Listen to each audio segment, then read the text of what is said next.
Mic check.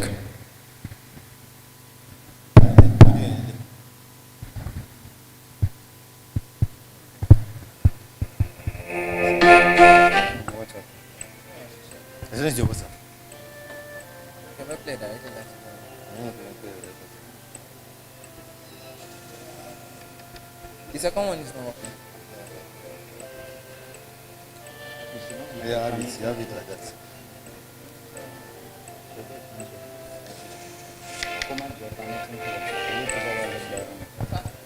Well, like this one, like this one and Yeah, this and this like this and this. Yes. What's the So what system? the- So I like that.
Can we put it on the floor? On the floor? Yes. Behind, in front of the table.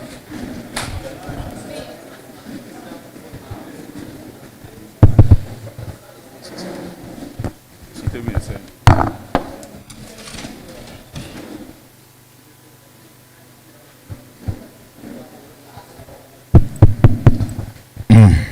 Testing.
Please come in. Please come in.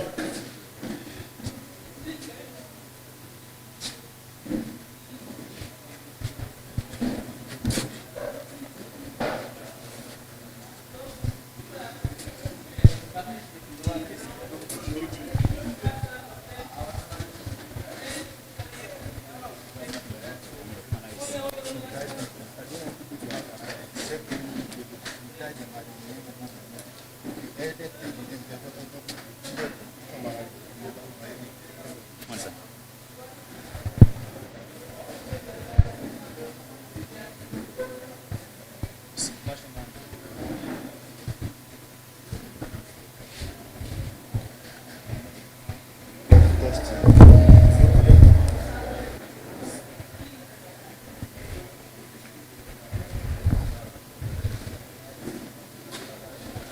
All right.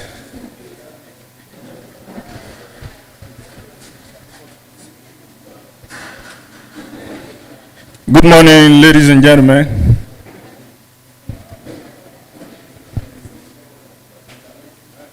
SQI community. I believe When I say good morning, I am not talking to myself. Good morning, great minds. We are warming up. Distinguished ladies and gentlemen, kings and queens in their prime, good morning, everybody. How are you feeling today? Recently, I learned some new vocabulary. So if I say, how are you feeling today? You say better than yesterday. Some people will understand what I'm saying. How are you feeling today? All right. Shall we be on our feet even as we commence this lovely edition of Man Talk? Come on, don't be stifled. Yeah. That's it. Get it out. Get the stress out. You be cheerful. So, I'd like us to sing two of our favorite anthems. We will start with national anthems, then followed by SQI anthems. I am mindful of the fact that some of us are new here, and we might need to, be learning the SQI anthem, and we're gonna do justice to that. All right, stand at attention as we honor our nation despite of whatever is happening. We are a new breed. We are the one that can prove that it is possible, and of course it is possible, making Africa a third continent. All right, national anthem. 1, 2, let's go.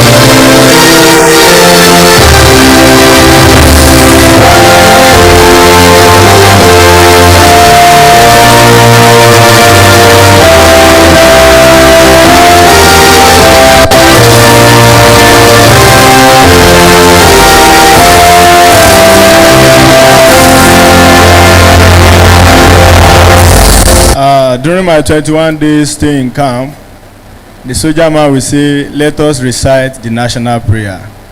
So I want to borrow that also. Can we recite this? This my man is very sharp. National prayer, O God of creation.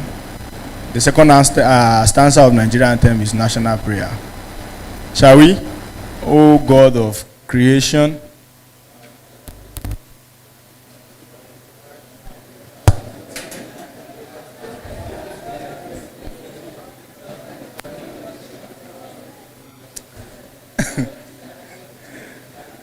Thank you. Nice one. Nothing. Now your own. Emmanuel, I am keen about this. Don't bring it up. Let us say the national prayer. O God of creation.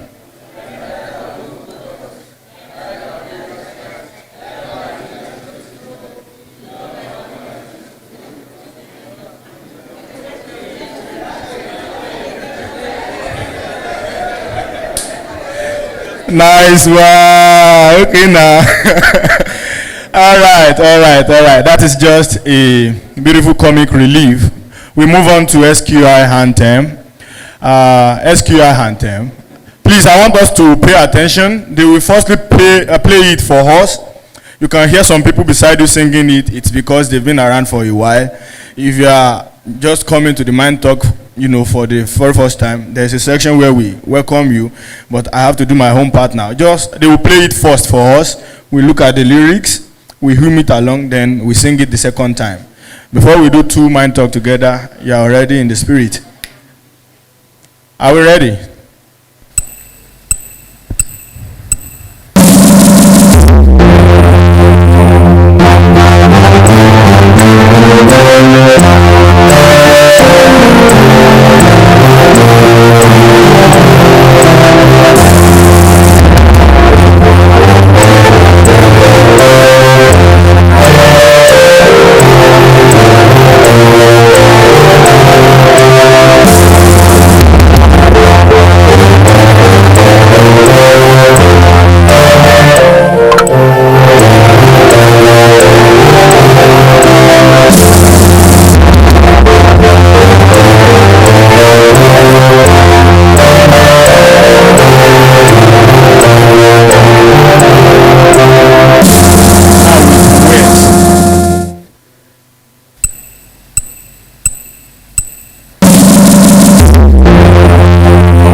making Africa a tech continent. For the last time, making Africa a tech continent. I applaud to God Almighty as you take your seat. All right, thank you very kindly. Look at somebody by your side. Give them a big smile. A big smile. As they smile, you are laughing. All right, I want you to say something good about them or to them. You can say you look ravishing, you look aesthetic, you look good neighbor. You know, we just have to cheer ourselves up in this trying time. I don't know what you are queued for during the past weekend, but me, I was queuing for fuel. Some people keen to buy money with money, and some other people, it's some other thing. All right, so moving on to the next, without wasting our time, our precious time, I will have the honor of bringing to the podium one of my amiable colleagues, in whom I am well pleased, a team player to the core, indefatigable man, small but mighty. Come on, you don't celebrate people here? All right, I have the sole honor of bringing to this podium the person of Mr. Jacob Daramola. You know, I wanted to acronymize your name to JD, but I know that's a copyright name. Welcome, sir. Thank you very much, Mr. Blessing. Good morning, everyone. So my business here is to let us know what the Mind Talk is about and also remind us of what we did the last time. How many of us joined the last Mind Talk that we had on Twitter Space? If you joined, wave your hands. A few persons. Okay, so you need to start joining our Mind Talk on Twitter Spaces. Is that all right? How many of you know about Twitter Spaces? Twitter Spaces, the audio podcasting platform that Twitter provides that allows you to share with people using your voice. Anybody? You don't know about Twitter Space or you are being humble? No one is responding. Now, I'm not seeing the energy. You started with the energy. I don't know. Did I kill your energy in any way? Okay. Some person said yes. Help me to bring back your energy. So, Twitter Space. You don't know about Twitter Space? Okay, maybe we are going to educate you about what Twitter Space is. So we had the last Mind Talk on Twitter Space. And it was when we started the Dreams to Reality 1.0. So the Mind Talk is a cardinal program of SQI that ensures that you are prepared beyond having technical skills to having other soft skills, ability, character that can give you edge, that can place you at a vantage position in this competitive tech world. So at SQI, at some point, we found out that you need more than your technical ability to be able to get opportunities ahead of others. And that is why we created this mentorship program that we call the Mind Talk. And today we are going to be having Dreams to Reality 2.0. So in Dreams to Reality 1.0, how many of you said you joined? If you did, raise your hand above your head. That's how to confidently signify that you are. If you did, your hands above your head. Okay, one person, two. Okay, so what can you share from the last Dreams to Reality conference? Mind Talk. Is there something you want to share? Or I go on and you share along the line.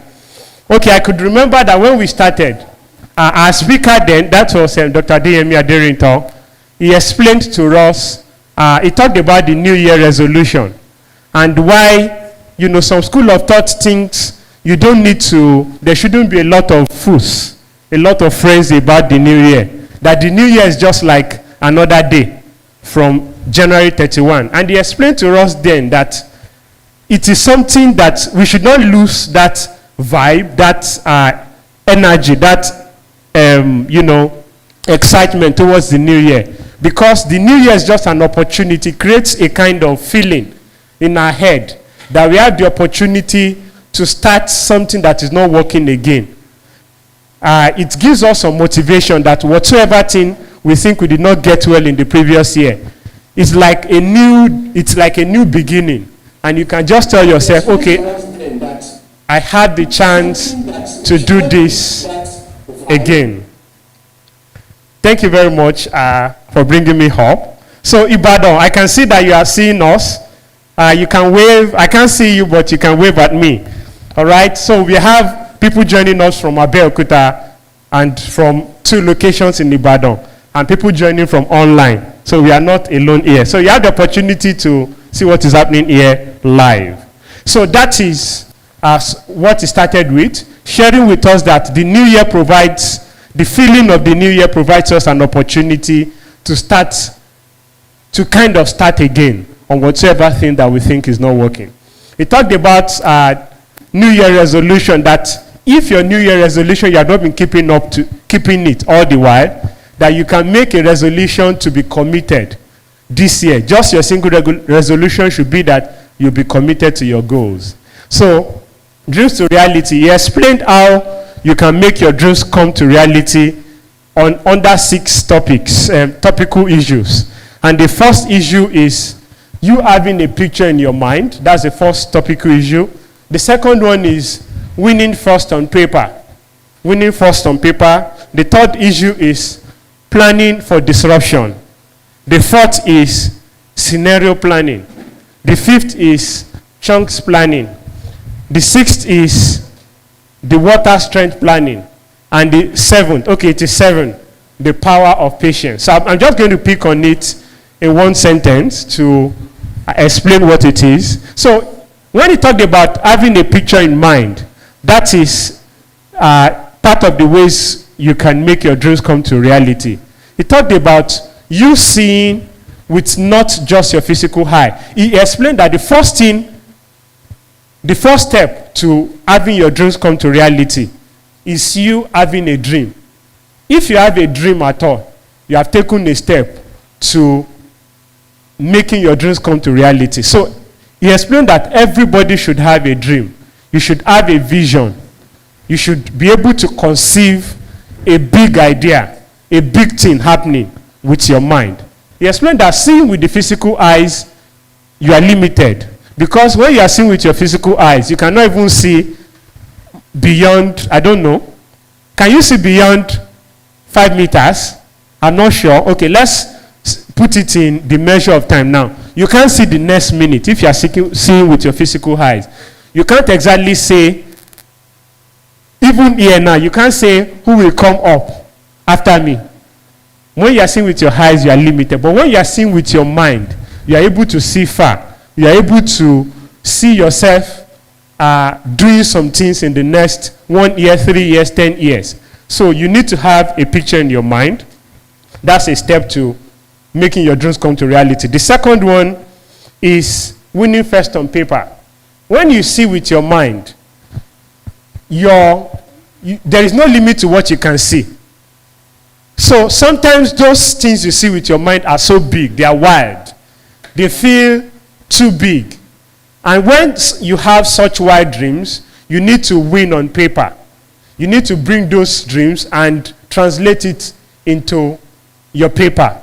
He explained, he pointed an example of the preacher, the great preacher, Bishop Oyedepo. He gave a point where he brought a lot of jotters, and he was showing it to his ministers, people that work with him, and he was showing them a lot of things he has written. And he talked about he bringing out a lot of piles of notes. And he said that is the attitude of people whose dreams come to reality. It can be so big, but when you bring it and you put it on paper, you are able to offload it from your mind. Sometimes your dream can cloud your thinking. But when you get a paper and you translate it into a paper, you're able to free some space in your mind, and you're able to see clearly. So it is important for us to win on paper. The third thing is planning for disruption. Yes, planning for disruption. He explained that when we have a dream, and in fact, we are drawing some steps to achieving those dreams, there are disruptions that come. He pointed the example of COVID in the year 2022, the COVID event in the year 2022, when there are new realities to how work happens, to how education is delivered, to how people work, and a lot of companies need to restructure.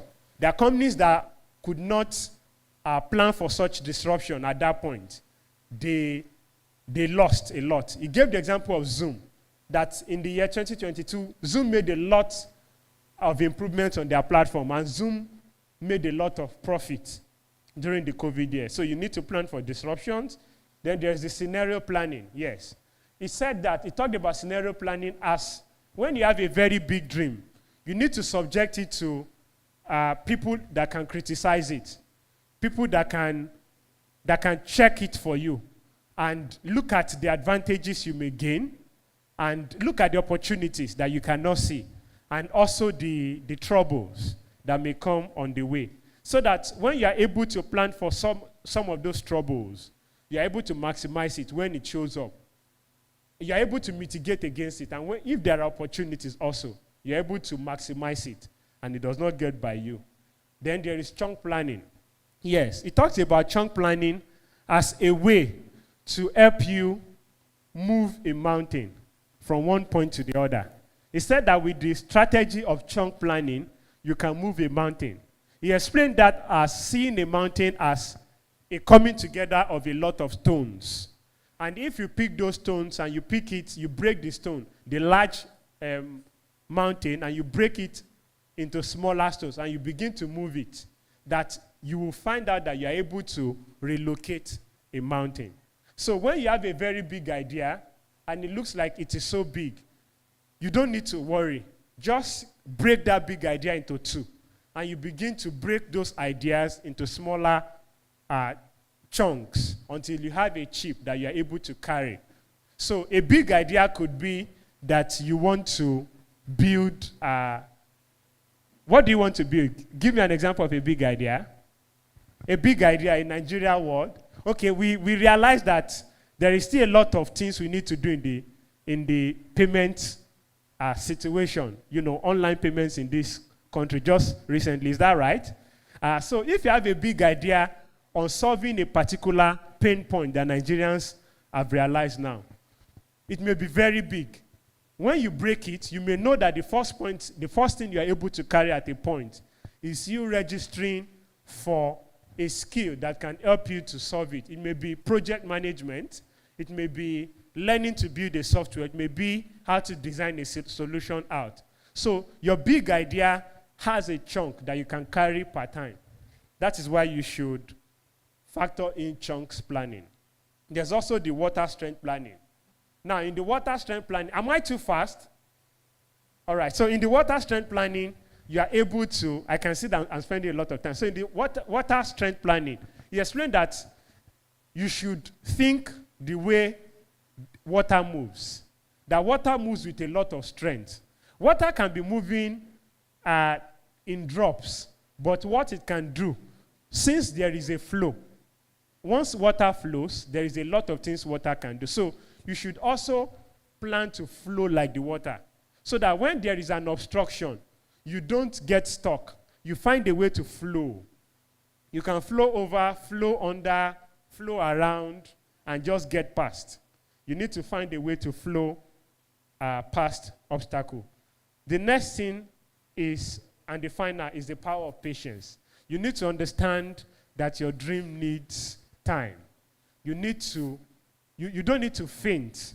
Once you are able to measure that you are recording progress, you need to be able to exercise patience. And that is about all of the key things that we learned in the last Mind Talk. And this, in the 2.0 of Dreams to Reality, we have our uncle here who is going to be expanding on a lot. I'm going to give Mr. Blessing the mic now. Thank you very much. SQI. What do I say about clapping for people? What do I say about celebrating people? You can do better. Come on. All right. Thank you, Mr. Mr. J. Mr. Jacob Daramola, thank you very kindly. Director, sir, sometimes in the past, before I have the privilege of joining this great mission, you were supposed to speak at one of our church events, and you sent one young man. I know when I came in that it's because so many things were on your plate. Well, this is another potential young guy now. Can we clap to that? I was on the Twitter space that day too, but on the low key, and I wouldn't say if I had not beckoned on him that Alang Baja, we will do another thing. He was just dishing it out almost exactly the way the director taught us that day. So can we celebrate him again? Thank you for the accuracy. Thank you very kindly. We celebrate that. All right. We would not want to take our time because I know that we will go back to class. And the one that the fish that our hook has caught today is a big one. I would, every of his minute is like Elon Musk's 1 million golden minute. So we would not want to waste their time too. So I want to bring to this place now my colleague, my brother, able brother. I am lost of adjective now. Let me just say, Mr. Sheyi Ode Kumaya. Thank you very kindly.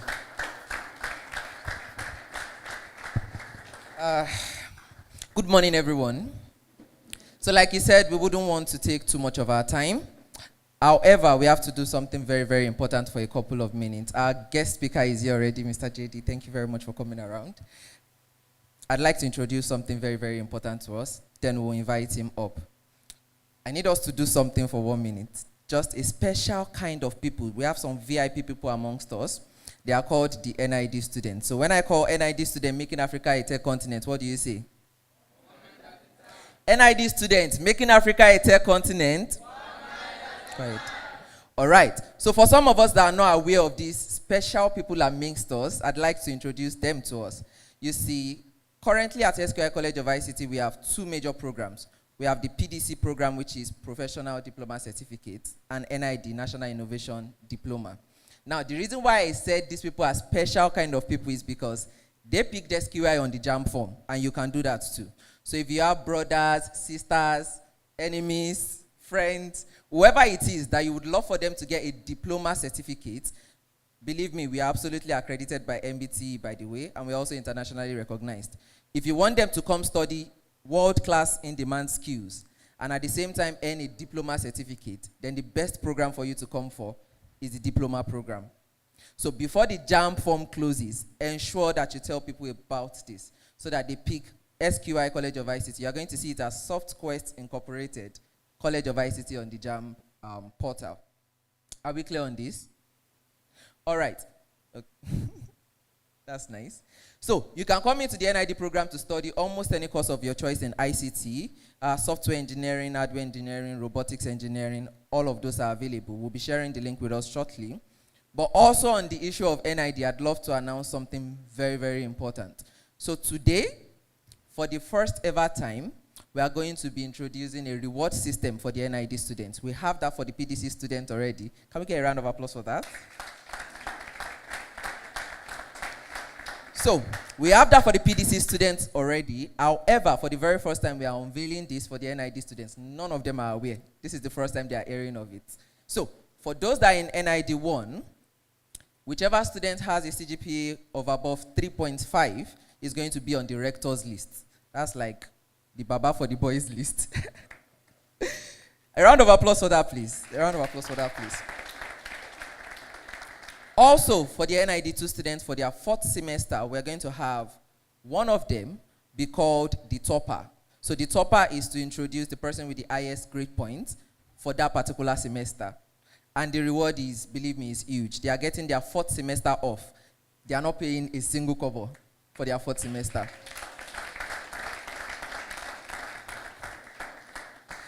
All right. So without further ado, I'm going to bring in the director to introduce Mr. JD. However, the first time that I met Mr. JD, it was during the Mind Talk program. He came here for Attitudes for Altitude. in February last year, and it was awesome. I'm yet to recover from that. There was a phrase that he mentioned. He talked about how that delayed gratification is actually intelligence patience. And since that time, that quote has never left my head. He's a very, very powerful person. He's going to change our mind thoughts. And I'm really, really excited to have him here today. So I'm going to bring up Dr. Adeyemisi Aderito to introduce him. Good morning, everybody. I am excited to be with us once again. I'm always excited for the Mind Talk program because of the wonders it has been performing all around the world, and because of the benefit I've been getting from those wonders as well. There is barely no place, no country I go to in the world now that there won't be at least one SQI student holding a very big position there. And that makes me to be comfortable in those states, in those countries, even much more. It brings so much honor to me. So I believe each time we are having a Mind Talk, we are developing another person that will go and represent us in those countries and wait for not just myself. That person is also waiting for you.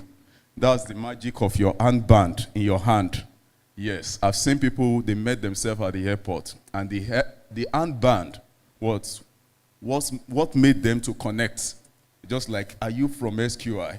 And the person that was asking him that, are you from SQI, was a very strong person at that place where they met.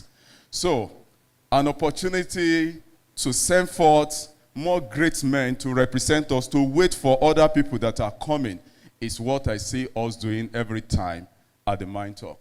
And today, it is going to be special. Somebody say special. Last year is just a semi-final. Today is the real final. And final are always tough. As I have the privilege this morning of introducing a friend, a long-term friend in this tech world. You know, when you are walking a dream alone, it can be boring. And sometimes you may feel weak. And when you have more people working with you, then you share the energy. And I must tell you, the energy I've been sharing it with him for a long while now. I want you to make sure you get your minds ready to receive as much as you can. Mr. Jesu Damilare, popularly known as JD, is a community transformation strategist. Innovate Lab, a community eco-leads, is an innovation hub and a startup foundry committed to building resilient innovation ecosystem in underserved university communities in Africa. A graduate of agronomy. Somebody say agronomy. If you are from agronomy, it's not the end of the world. This is a great example, stepping into tech. A graduate of agronomy in 2011 and a Teach with Africa Fellow, South Africa, in 2015. He has a knack for bridging the seeming divide between diverse disciplines. In 2019, he was recognized by Y Niger in his new establishment list for his work in underserved communities. And he has been featured in other local and global media. As an ecosystem builder, he has resourced and mentored hundreds of entrepreneurs and tech talent in conjunction with local and global organizations, including Hafri Labs, Everyday Group, Student Build, GDG, Startup Grind, Hot Foundation, GIS, HETOS, and Impact Hub, among others. In 2021, he became a Branches Worldwide Leader and a We Will Lead Africa Fellow, and in 2022, he became Butterfly Works Certified Design Thinking and Mentor.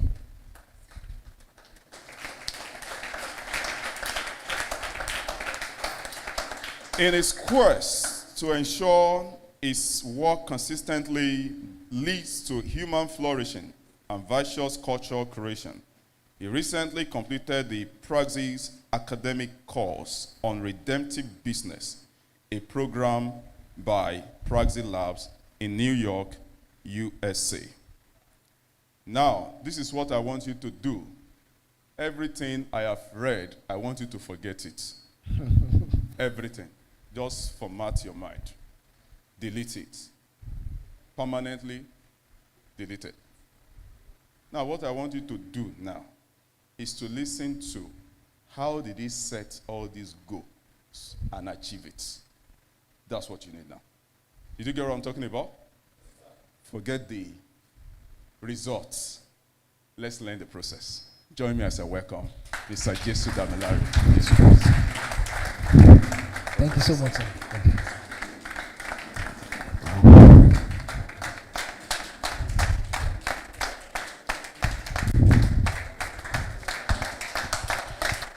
All right. Thank you, everybody. You can have your seats, please. Thank you. Thank you. Wow. Okay. Yeah, I need to thank you so much, sir, for the kind gesture. Engineer Fred, Dr. Adeyemi, and Prof. Where is Prof? Oh, thank you. Thank you for this privilege. It's always very amazing to be invited to speak to people. Speaking has unusual influence on the minds of people. And so if you are called to speak to people, it means that you are trusted enough that what you will communicate will keep people's minds right. Are we getting it? So the fact that I've been invited again today is such a privilege. Thank you so much. And again, I want to talk about Mind Talk. It's an amazing initiative. The fact that you have having access to this, program every month is a game changer for you. If you actually put your minds to everything you're learning. I'm a product of a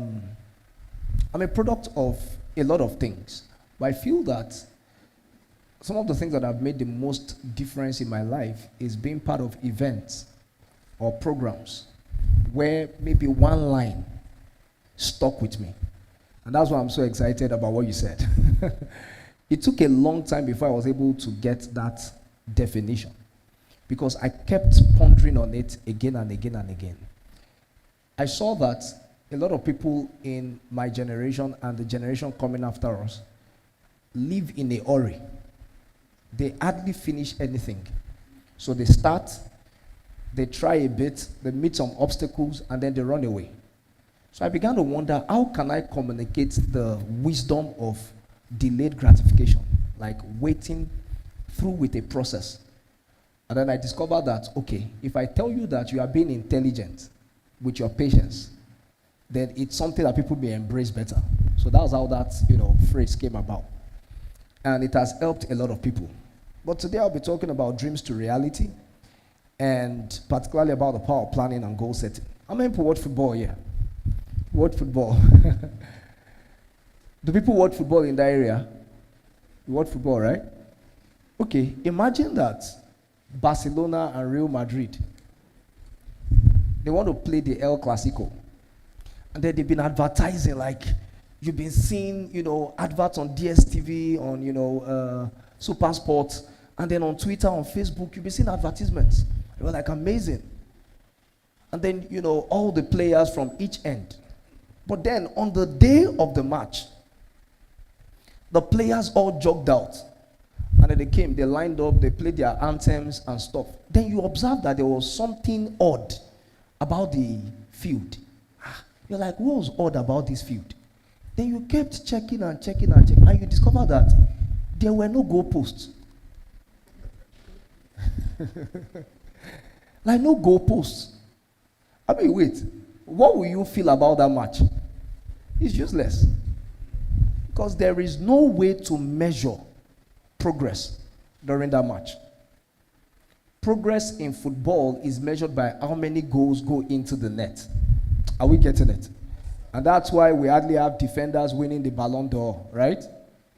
I mean, have you seen any defender or goalkeeper? Even if goalkeepers did the most in getting a team to win, they hardly win the Ballon d'Or.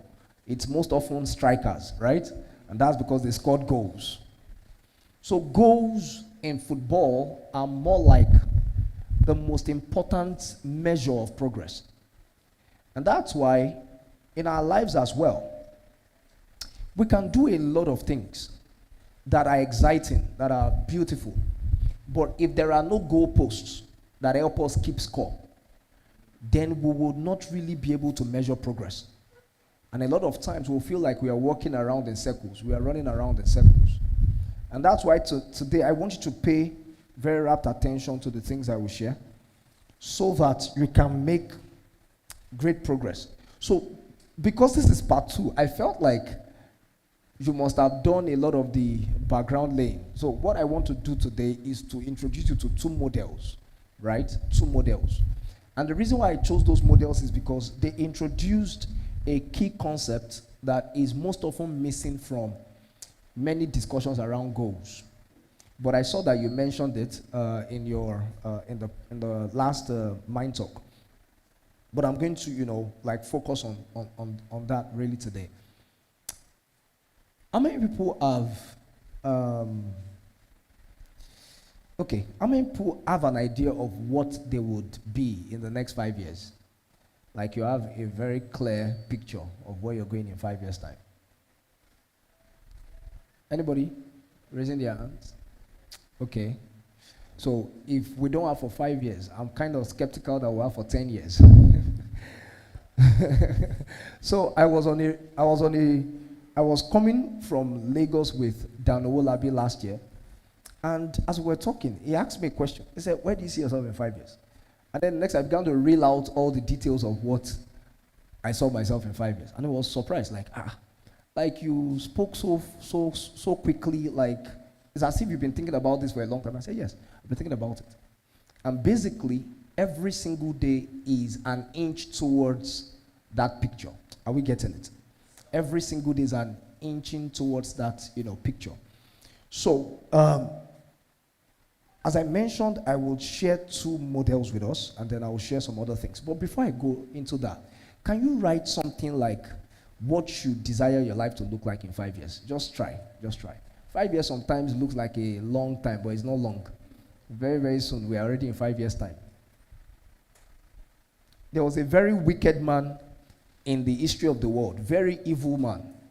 How many people have heard of Adolf Hitler? Very evil man. But the man had a plan for 1,000 years. He had a 1,000-year plan. Thank God he didn't survive the World War. If not, that man will have actually pushed towards the fulfillment of that goal. He might have died long before the 1,000 years, but he will have already created succession systems so that when he dies, people will take over from him and keep it up. But he died. That was the only thing. I feel that was what saved the world, because there was almost nothing that was able to resist him. 1,000-year plan. All right? So write something down, 5 years. Bring out your phone or your book, write something down, 5 years' time. So somebody could say that, hey, I want to be one of the top 10 software engineers in Nigeria. That's a goal. That's a very great goal. Yeah, you can put it down. Or I want to be featured on CNN as one of the most promising animators coming out of Africa. So you can put that down too.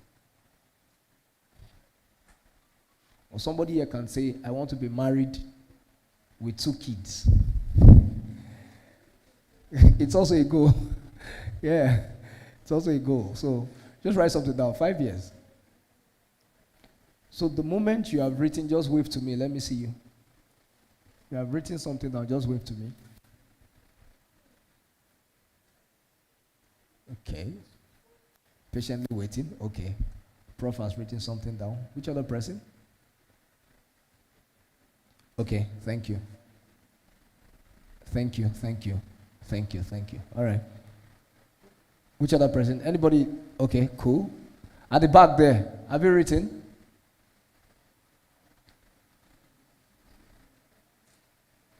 Somebody is hiding his face. Have you written at the back there? Have you written something? All right, I see you nodding. This area? Have you written something? Is this where the NID students are? Because this was where I heard the loudest, response when you were Okay. But have you written there? Okay, cool.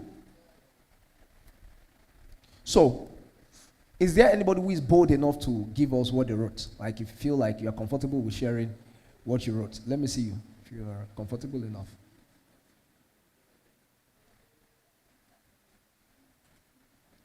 I mean, in Africa, we're a bit always, we're always hiding the things, we're trying to do. Is anybody bold enough? Somebody just bold enough to share with us. Or shall I point to somebody? Okay, thank you. Please come. Thank you. Please, a round of applause for him.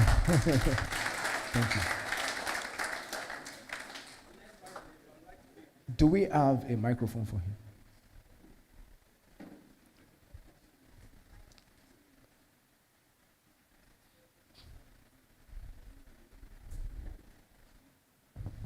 All right, sir. Thank you, sir. Yeah. In the next 5 years, I would like to be a business mogul, and I would love to be a public speaker.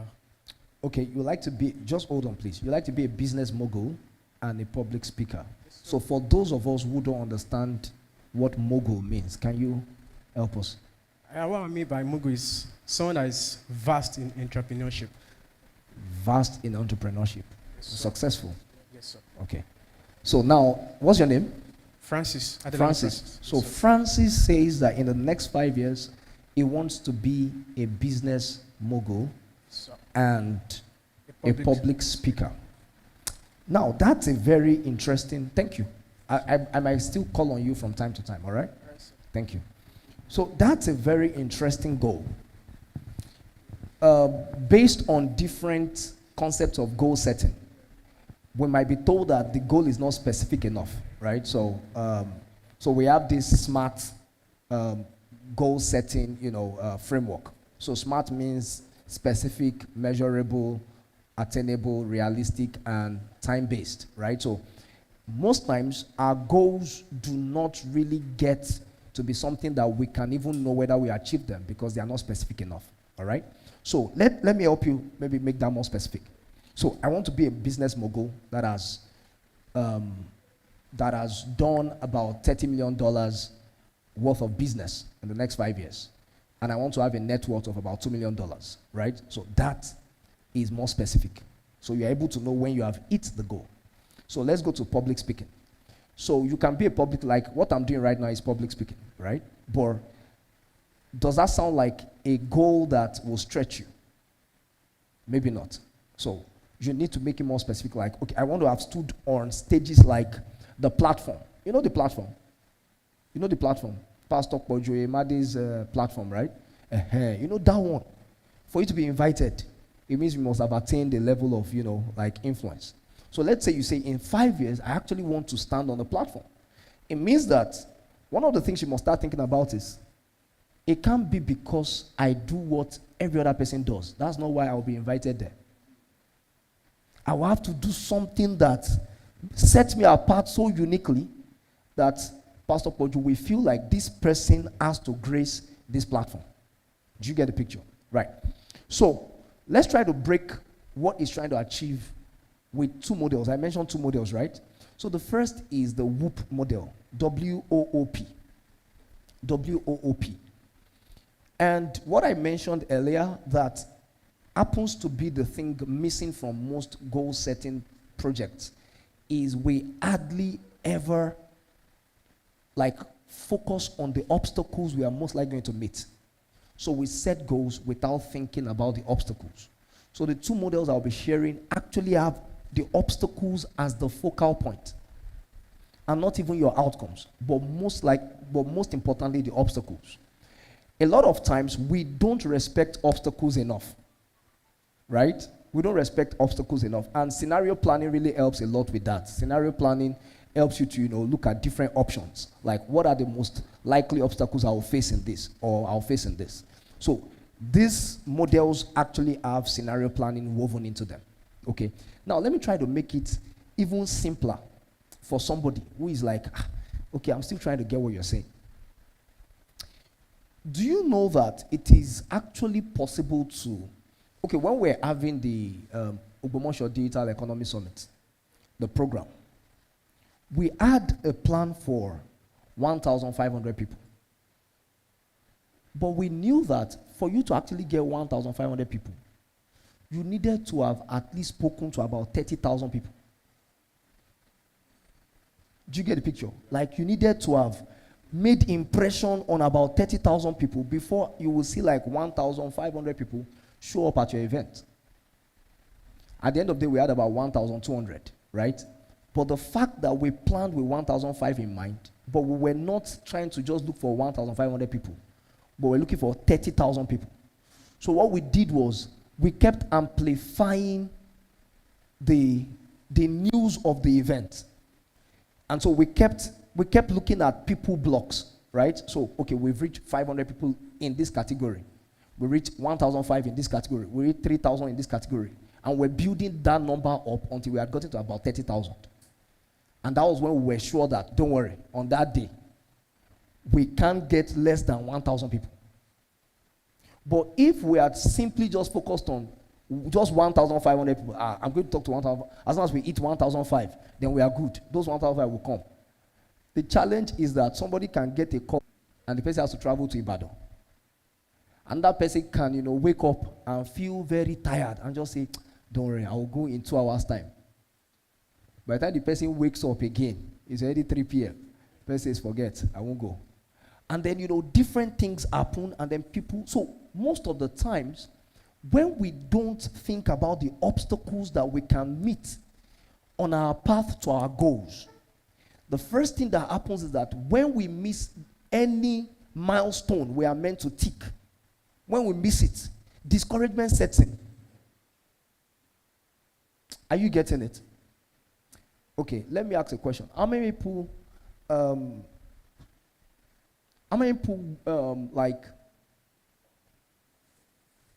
tried to gain admission to a school and they didn't gain admission to the school? How many people? I mean, not right now, like whenever we wanted to get into school. Okay, thank you so much.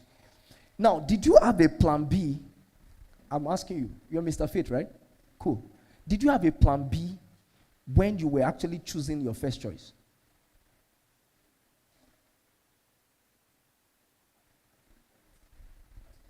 I had a plan B, but then as things would turn out sometimes, even your plan B might not work, and then it turns out you have to have plan C, plan D, and plan F. Thank you. It happens a whole lot.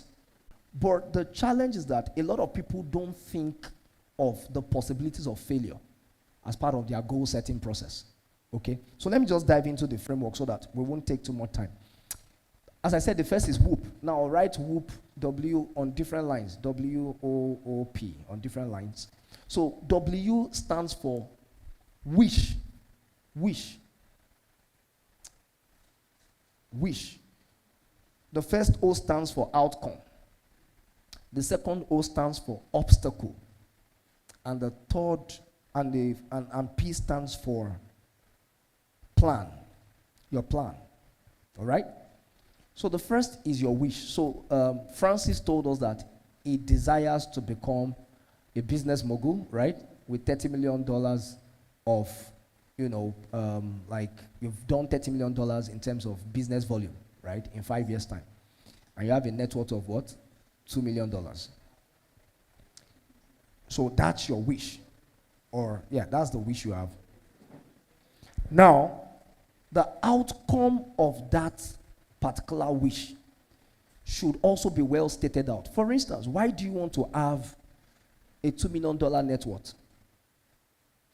You can say it is so that you can be time independent. Like time independent. Now, for me, one of the major reasons why I must be rich is because of time. I want to use my time the way I want. I want to be able to take 1 full year off work to go and write books. Do you get? I just lock myself in a resort center and write throughout that 1 year. I want to be able to do that. So that's one of the things driving me to make money. Do you get the picture? So the outcome. Because sometimes our goals do not evoke emotions in us. They don't evoke any sense of, like, they don't evoke. See, Your goals must be tied to emotions. Yes, sir. Your goals must be. So, do you know that if you have experienced poverty before, right? And let's say when you were growing up, you lived in face me, I face you. And you had to queue to use the toilet. You had to queue to use the toilet. So sometimes you are in the toilet, you are not done. Somebody is already knocking. When you are setting your goal, one of the outcomes you should include is that I want to be able to sit in the toilet for 2 hours and nobody disturbs me. That thing evokes an emotion. It becomes a strong motivation for you. Are we getting it? Now, hope you know that the kind of toilet you can sit in for 2 hours is not just the normal toilet.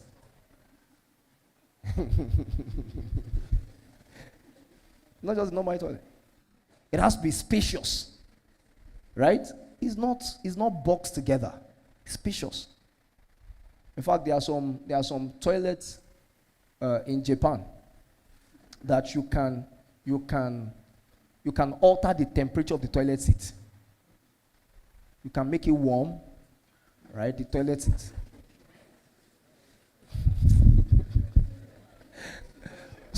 so that one. Now, when you were saying you wanted to have $2 million net worth, yeah, that's a logical goal. It's just your logic, but it's not evoking any emotion. Do you get?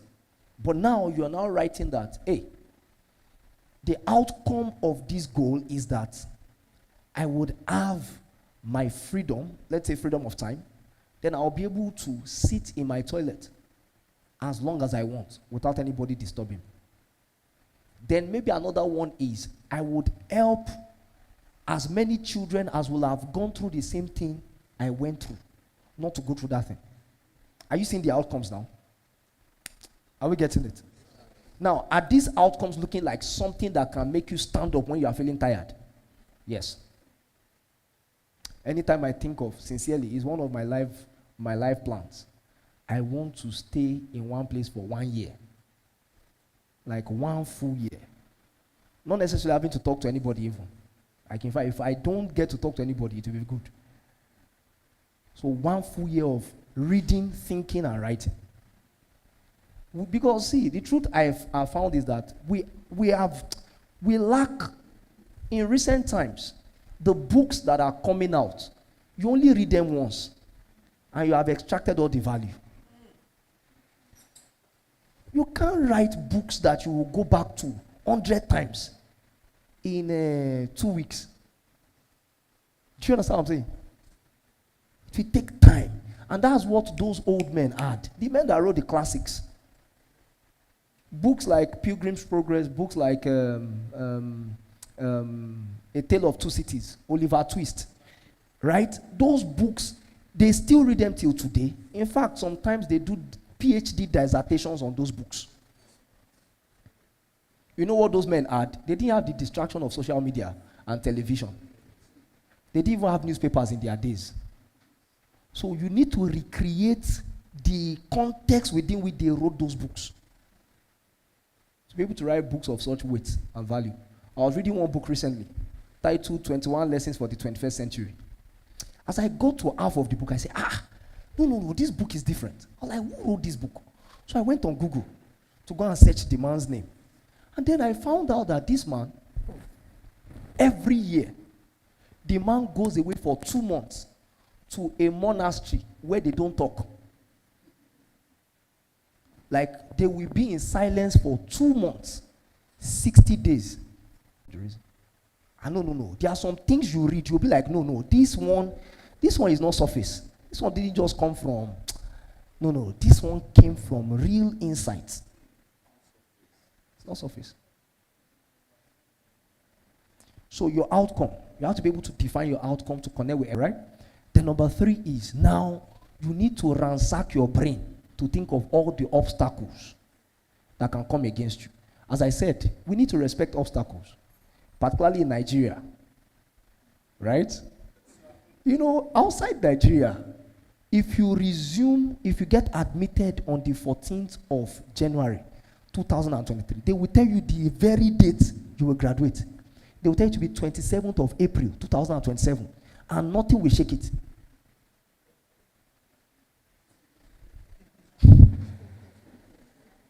But yeah, in fact, I'm not sure anybody really knows the day they graduated.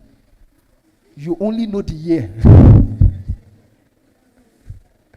Do you get? Maybe you only know the year you graduated. Like for those who went to 4-year institutions, like the normal schools. I'm sure that for programs that run here, at least, you have a specific date that the convocation happens. But for instance, myself, the year I graduated was not the year I was done with my project. My project spilled into the next year, and yet I graduated. So the question is, what will I now write when I'm being asked, when did you graduate? I was filling a form recently, and they asked it. So I needed to go and start looking at different things I had written over the years to be able to identify, okay, it was this month. Those obstacles are so common in Nigeria. I was traveling to Lagos to meet somebody. I had taken my car to the mechanic to help me check everything, service the car and all of that. Unfortunately, this man did not check my gear oil. Then we got to Ibadan, started, experiencing this gear stuff. Kai. We needed to park. Thank God we parked in front of a mechanic. So he had to fix it. And a journey that was meant to take 3.5 hours took us 7 hours. I had to call the person I was going to meet, that please. But if that was an interview,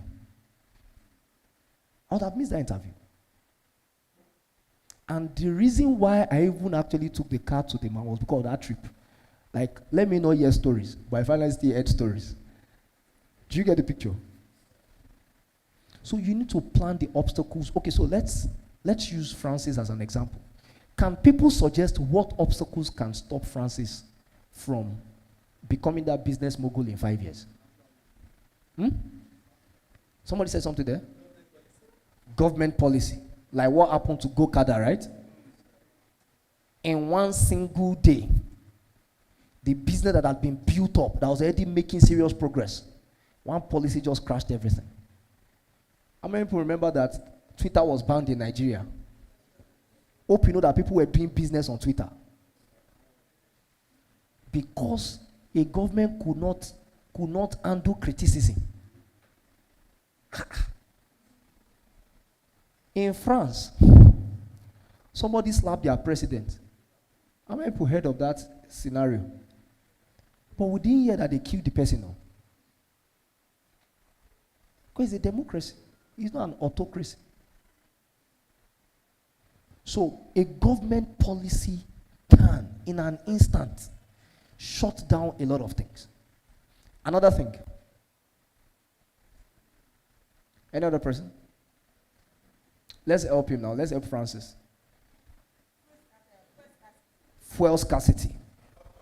Fuel scarcity could be a game changer, depending on what the scenario is. So let's say the day you were meant to have your breakthrough public speech, maybe you were invited to somewhere in Lagos to come and give a speech, and you just felt that, okay, Lagos, the event is by 6 p.m. If I leave Ogbomoso, right, by 6 a.m., I will get to Lagos. But then, the day before, suddenly the news just came that fuel price has increased. Then all the petrol stations, they shut their gates. And let's wait very well so that we can make money. Is that not what happens? Then you got to Bovas. And then you saw that the line was already reaching Orita Naira. Do you get the picture?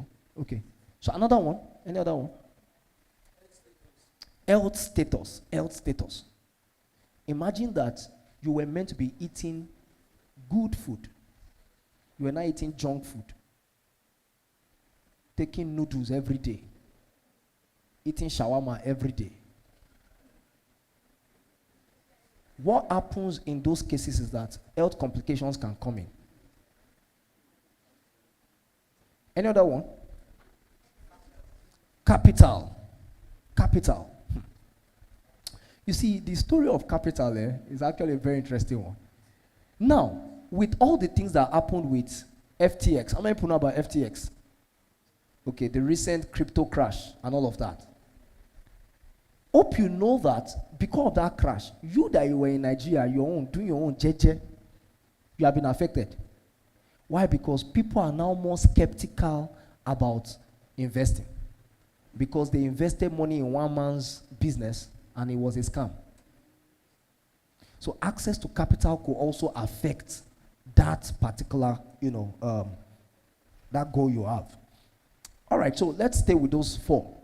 We have government policy, we have fuel scarcity, we have health status, and then we have what? Access to capital. Now, if you have listed out those four obstacles, let's say those are the four obstacles you came up with, what you now begin to do is to try to find solutions to those obstacles long before you even get there. So these are the two things it does to you. Number one, when you start thinking about something, even when it has not yet affected you, most likely you will have come to the answer to that thing, either consciously or unconsciously, so that when you now meet the problem, you have an answer to it. That has happened to me at different times. So this is what happens. A lot of times, when we are planning for our company, and then we come up with different scenarios. Okay, what if this happens? What if this happens? And stuff like that. For instance, let me give a very, very clear one. During the ODS, as we were planning, we reached out to a sponsor to the event. They told us they could only give us 500,000. Look at that. From 5 million to what? 500K. We now say, okay, send the money. They said it is until after the event. I tell you, if we had not planned, having an idea of, okay, what if this doesn't work? What if this doesn't work? You will have just heard it has been postponed indefinitely. That's all I've heard. So, somewhere in my heart, I feel like when people say, that event was a very major event, to me, I was like, Kai, only if you knew. Only if you knew what we had even planned to do. Like, what we saw was like, maybe like 1/5 of what we were planning to do. Generator also happened. So, the interesting thing was that the day we went for rehearsals, NEPA was shining light throughout. So somewhere in our heart, we're like, Abi, we should just trust that NEPA will give us. They were telling us that, don't worry, light in school is very constant. Very constant. The day before our event, NEPA turned on light throughout. I said, no, we won't risk it. We had to go and hire Jen from Ilorin. Another city. Had it been that we depended on NEPA, that event would not avail because we know that there was no power throughout. So it will have been embarrassment, Abi? Like serious embarrassment. But having alternative plans because of the obstacles we had envisioned. What if this happened? So we had planned for, if we add this amount of money, this is what we'll do. If we have this amount of money, this is what we'll do. We had planned all of that. Then we also chose our vendors very carefully, so that they were vendors that we had relationship with. So that we can say, hey, we'll give you down payment. Keep doing what you have to do. We'll give you the rest as it comes in. I hope you get what I'm trying to say. That was how that event happened. Thank you. So now, when you have identified all the obstacles, then the next thing you should now start planning. Remember, I just described it right now, that when we saw that, okay, these are the possible obstacles, we now planned in line with each possibility. So if we add this amount of money, we planned in that line. If we add this amount of money, we planned in that line. Another one happened. We paid for the flight of one of our speakers, Arik Air. Everything was settled. The day before our flight, she just got a text that Arik has cancelled the flight. I'm telling you. So immediately we had to book with another airline. Thank God we had that airline as a backup. It was a backup, like, okay, these ones, we know that, but the speaker chose Arik as, no, we did permutations of which ones were the most affordable. So as at the time we were booking, Arik was the most affordable. But by the time we now finally even booked, this one was even now cheaper than Arik. But what it meant was that if we didn't have that plan, it would have been terrible. Either she will have to fly to Lagos first, then fly from Lagos to Ilorin, which will have been a chunk of money that will have gone as well. Funny thing is, we've not gotten the refund till today from Arik. So I'm just trying to say that if we had just had one single plan, and we had not thought of the obstacles, that event would not have held, or it would have been very, very, very shabby, as it were. All right? So you plan based. So let's give Francis some support in planning based on these obstacles. Now, the first one is government policy. How many people know that some people are beginning to register their companies in America as an American entity? The reason is because registering as an American entity gives you some leverage that you don't have as a Nigerian company. In fact, some Nigerians are now going to register their companies in Rwanda because in about 30 minutes you can register a business in Rwanda. Now, having a company registered in Rwanda gives you like the best of both worlds. You have the market here, but your company is under the authority of Rwanda. Are you getting the picture? Now, so imagine that you have thought about what if the government does this? What if the government does this? And then you now begin to plan different options, right? Like, okay, we will do this or we'll do this. Or even to avoid it, this is what we'll do from the get-go. Let me give a very good illustration. We wanted to apply for a grant. And so one of the conditions for we had been talking to a lawyer about our taxes.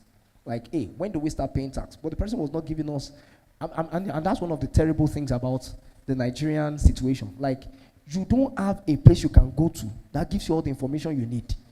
So you have to be asking, you ask this lawyer, the person will tell you this one, you ask the second lawyer, the lawyer will tell you another thing. So you're like, which one is really correct? But then we're now at a point where we wanted to apply for a grant, so we need to give them our tax returns. We need to show evidence of our tax returns and then our audited accounts. So we got auditors, that we're going to. When we saw the bill, we said, oh boy, like even the grant we want to get is still 50-50. But we'll now have to spend all this amount of money to get this thing done. But somewhere in my mind, I was thinking that, okay, wait. Nigeria will not always have a bad government. Hope we know. February 25. I should not campaign here. But we know what to do February 25. Please. Very important. If you have good policies from the government, it will be easy to be wealthy. I'm telling you. 18-year-olds buy new cars in America because there are policies. You can work per hour and make money. So you might not do full time. You can just work 4 hours every day and you're making money. And then you're doing that. You plan for 1 year. If I work 4 hours every day for 1 year, I've saved enough money to get a car. But we don't have the structures here. Right? In Lagos, they recently wanted to do something like rent houses and pay per month. Those things are actually very interesting because sometimes you don't want to live in a house for 1 year. But the structure of rental in Nigeria is you pay for 1 full year. Except the agents have empathy. So you get like, okay, they can say, okay, pay for 6 months. But most often you have to pay for 1 year. Imagine somebody comes to Ogbomoso to do, let's say, a 3-month program. And then he has to pay for 1 year when he could easily have paid for 3 months and use the rest of the money for other things. So good governance is very, very, very powerful. So let's say you have, so what we now did was, when good government comes into play, one of the things that will be a joy to you, an advantage, is that you have been on the side of the law. Do you get the picture? Like, one of the things that will be an advantage to you. When there is good governance, those who are not on the side of the law, they will suffer. But those who are on the side of the law, they will actually, they would have more benefits. And that's why you will see that if we could see the evidence of our tax on our daily living conditions, more people will be encouraged to do what? To pay their taxes. Sorry, I've lost track of time. So if I can get an idea of how many more minutes I have, it will help. Thank you. Somebody said 2 hours. So now, you have an idea of, okay, government policies, this happens. And you are now thinking that, how can I mitigate being on the wrong side of the government policies? Then you decide that it will cost me more if I'm on the wrong side of government policies than if I pay an expert.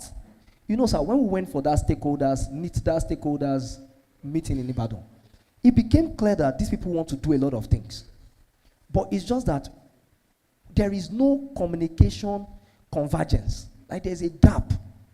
But do you know that if I could get an expert that I will pay, like, say, 250,000 naira to help me align my company goals with NIDSA's goals, I can start getting contracts from them.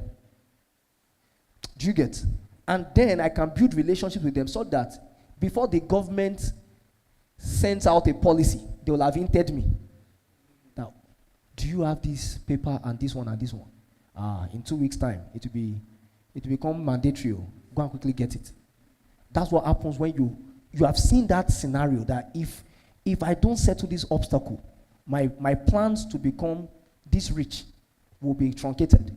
So you are willing to pay 250,000 naira upfront to prevent the failure of your goal. Are you getting the picture now? Cool. So let's say health status. Hope you know that,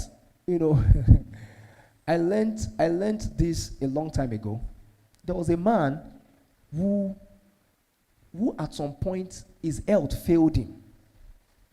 And so he was now very, very sad that he had not yet completed his work on earth.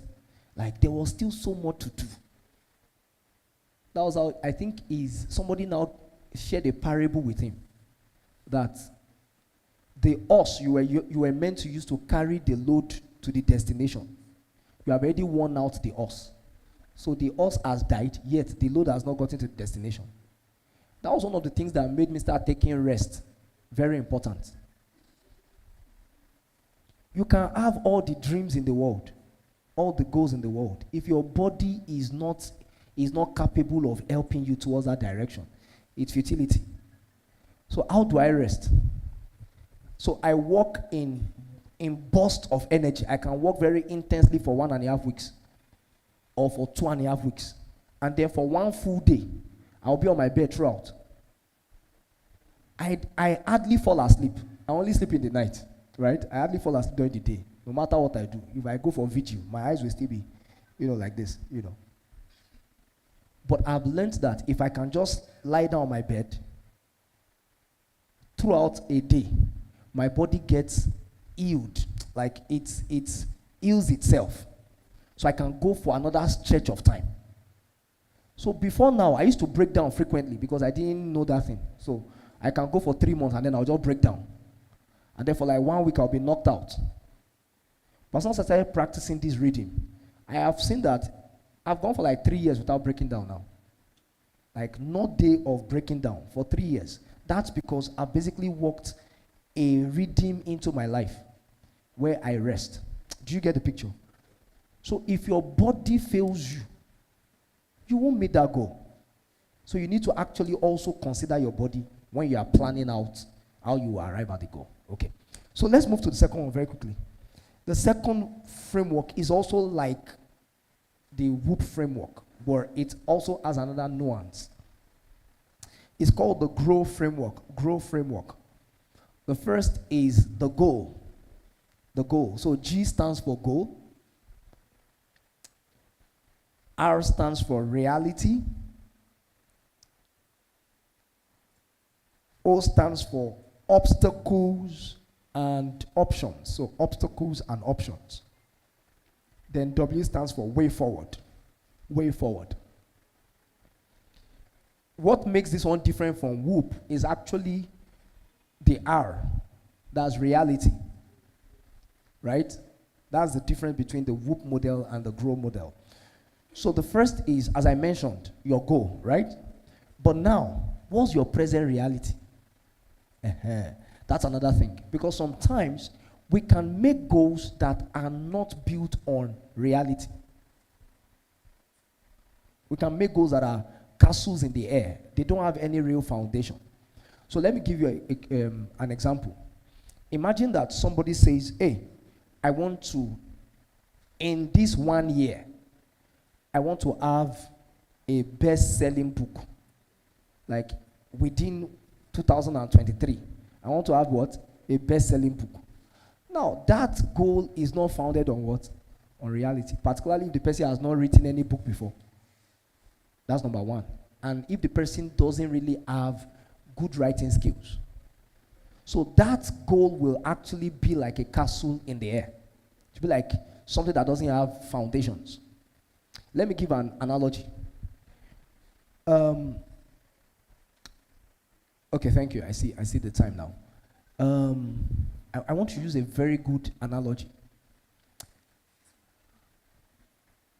How many people know the game of basketball? You know basketball, right? Do you know what it means to shoot a 3-point shot? 3-point shot. You have to be outside that, circle, and then you shoot. Now, imagine that you set a goal that in the next 1 year, I want to be able to make 100 out of 100 shots. 100 out of what? 100 shots, like 3-pointers. 100 out of 100. And then your present reality is that you have not even taught a basketball before. Do you get the idea? Now, that particular goal may not be as achievable because you have not taught a basketball in the first place. Then the second thing is that you discover that your eye-hand coordination is not good at all. What does eye-hand coordination mean? How many people have tried to stone something and then every time you try to stone that stuff, your stone is going towards this direction? It's because eye-hand coordination is not too good. So the first thing for that person is when you have been able to determine what the reality on ground is, it can help you know what the steps are meant to be. So the first thing is my reality on ground is I've never taught a basketball. That's number one. Number two is my eye-hand coordination is very whack. So one of the things that reality helps me to discover is I need to first of all work on my what? Eye-hand reality. Coordination. And then I also need to get my hands on a what? On a basketball. So I go buy a basketball. And then I begin to work on. Now, you don't necessarily have to start by throwing a basketball to work on your eye-hand coordination. You can go on YouTube and begin to look for videos, tutorials that help you do that. For instance, draw a straight line. How many people have ever tried to draw a straight line but it was never straight? Even when you used a ruler. I know. You know, if you did technical drawing, you will have seen many people that even when they had ruler, they still could not draw straight line. It will still bend. Now, it will be straight, but it will not be the straight you are looking for. You get?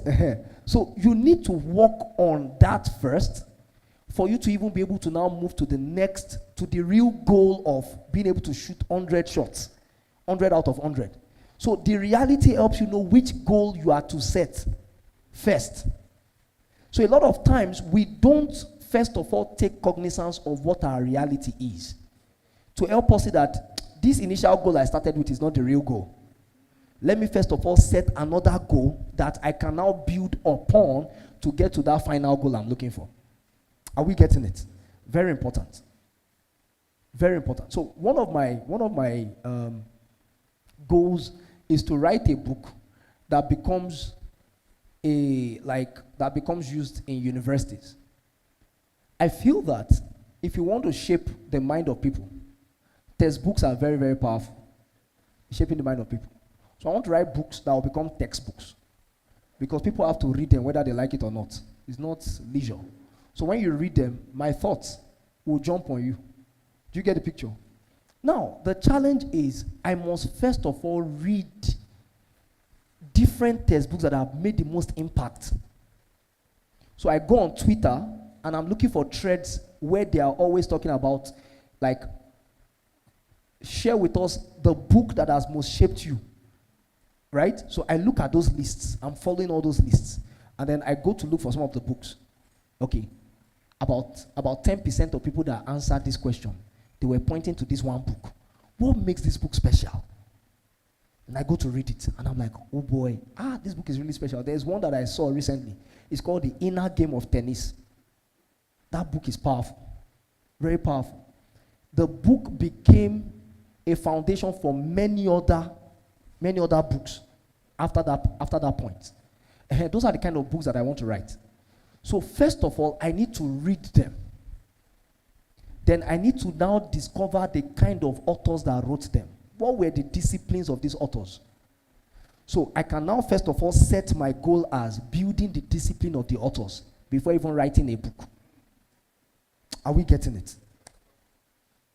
So I wouldn't want to take any more time because I have some other things that I need to share. So what are the things you need to do while you are working through these frameworks? Like as you are planning to transition your dreams to reality. And I think that Dr. Adirito already mentioned writing. Abi? He mentioned that writing is a key part. You have to write. You have to put it somewhere you can see consistently. Some people call it vision boarding. You can create a vision board and put it on your wall where you can see all these things every single day. There was a time when my wardrobe was filled with all of these things, but now I've moved it to my devices. Like it was filled with the visions I had, the plans I had, the goals I had, right? So you need to write. Very important. And write as much detail as possible. Number 2, get an accountability partner. It's very important. Accountability is one of those things that a lot of times we don't use well. So I remember when I wanted to do the ODS, the first thing we did was I told my team to design a poster that I could be seeing every day. So I was seeing that poster every day until I knew that we were ready to start planning. So the poster, I had seen it until I had seen that this vision is possible. I was seeing it every day, every single day. And then I knew that it was possible. Then the next thing was to share it with some people for accountability. Like, we want to have this event. So the people will now ask, Alpha, what's happening? The fact that you've shared it with them, they can hold you accountable. And you say, hey, it's because of this. And they will tell you that, you are not the first person that will have this kind of, setback. Like, get to work. So that's number 2. Have an account. How many people have accountability partners here? Thank you. Good. Okay. An accountability partner is somebody that you respect enough for the person to tell you that get to work, and you get to work. The person should be able to call you to order that you are not following through with this thing. The person should be able to call you at any time and ask you, how far have you gone with this? And you will feel like, hey, why are you disturbing me? Are we getting it? You need to find that person. And the person must not be a person that will pour water on your fire. When you tell the person that this is what I want to achieve, the person will say, you too, This thing is not possible. Number 3, periodic reviews. You have to review your goals periodically because sometimes incidences in our lives can make us outgrow some goals. Life experiences can make us outgrow some goals. You might have been wanting to speak on, let's say, a TEDx platform before, but something happened to you and you came into profound insight and you realize that it's not TEDx, it's TED Talk itself. Not TEDx anymore. We know that TEDx is independently organized, but this one is TED Talk, the real TED Talk itself. Reviews help you to see whether you need to upgrade your goals or to downgrade them. All right? The 4th one is, so it's a question, share mode or ghost mode. So there are some goals that you need to share them for you to be accountable. There are some that when you share them, the moment you share them, you feel like you have accomplished the goal already. And so there is no more motivation to pursue that goal. The moment you share it, you just say, I'll be a millionaire by the end of this year. That sharing in itself already gives you, people are now saying, oh boy, the congratulations already feels like you have achieved the goal. So at the end of the day, there's no more motivation to push you. So those kind of goals are done in ghost mode. You don't tell anybody. Maybe just one or two people in secret. And so you keep pushing towards it. It is now when you have achieved it, you now announce that I did this. But sometimes you need to share. So we don't have too much time. There's something called building in public. It's a new wave of how to achieve your goals, where you put out what you want to do in public, and then people keep you accountable. You are like, I will write for 365 days. And then, for instance, there's a lady on Twitter right now that every day she says something good that happened to her, or something like that, she speaks positive things. So she put it on Twitter, and since January 1 till today, she has been adding to that thread. So it's a continual thing. So the fact that she put it out will make it impossible for her to miss out a day. Do you get the picture? Because people are holding her accountable.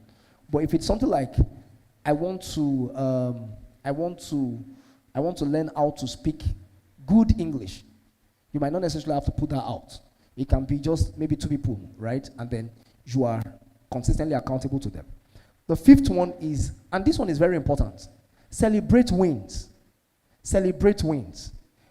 The moment you can attach celebration to a win, your mind is positioned to accomplishing your goals, because it knows that there will be a celebration that will come, right?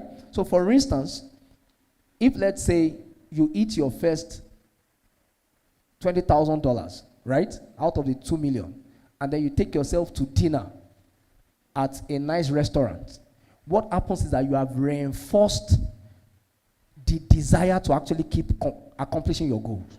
Do you understand the picture? So the next time you want to drop below the bar, you will remember the good thing you did for yourself the previous time, and you'll be like, let me push so I can accomplish this goal. All right? Then the final one is conduct postmortems. No matter how many times, like with all the best laid plans, failure is still inevitable on many occasions. But most times what happens with us is we don't analyze why we failed. So Yorubas will say that Ti agbala baba shubu oma wen, but omobide shubu is looking. Most of the time that's what happens to us. So we keep repeating cycles of failure because we didn't understand what led to the failure in the first place. So anytime we set a goal and we fail, we need to conduct what? A postmortem. Like, what were the things that affected me that made me fail at this goal? And then you're able to say, how do I ensure I don't repeat these things anymore? Did we get that? Did we get that? So finally, there is something about being able to set goals and achieve them. The goal setters are those who shape the world. And if there is anybody here, I don't think you want your life to be meaningless. Is there anybody here that wants their life to be meaningless? Anybody here? Nobody. Nobody wants their life to be meaningless. So let me ask that question in the reverse side. Is there anybody that wants their life to be impactful? Can I hear you? What's your name? Victor. Do you want your life to be meaningful? Very, very meaningful, right? So are you going to commit to setting goals that can move your life towards impact? Are we all going to commit towards a life that sets goals that drive us towards impact? Are we promising that? And are you going to start today? Not everybody's answering, no. Are you going to start today? I can assure you, these things work like magic. Well, like magic. Because most of the times, the people that are called overnight successes are those who set goals years ago and were working towards it. Then one day, they just came into the limelight and people say, this person is lucky. He just showed up. He didn't even stress himself like us. No. Processes are taking place in the background. And I can be assured that for everybody here as well, in the next 1 year, 2 years, 5 years, when we see each other, we will see men and women of great and lasting impact. Thank you so much.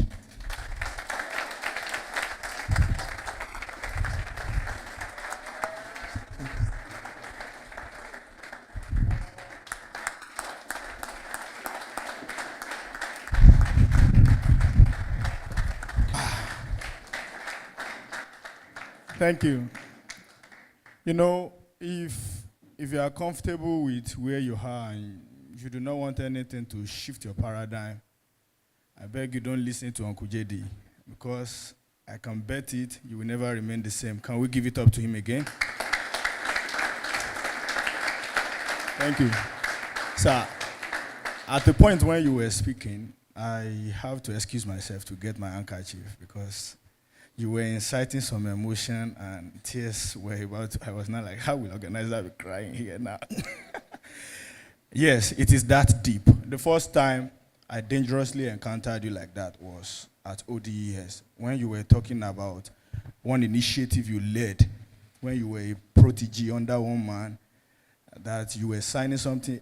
I was like, wow, wow, wow.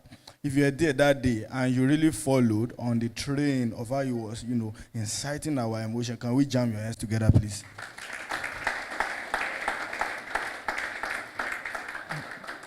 So if there's one thing I personally would have loved to pick from you, is the way it is comfortable with you to just, pick people, play, and people will be seeing themselves as if they are opening the mirror of the Word of God. Thank you very kindly. At this juncture, sir, we want to experience the second round of this dosage again by throwing it open to people to bring in questions now, things, because I know you have opened so many wounds now, and people will want treatment to heat. But before we even let anybody ask, me too, I have two questions.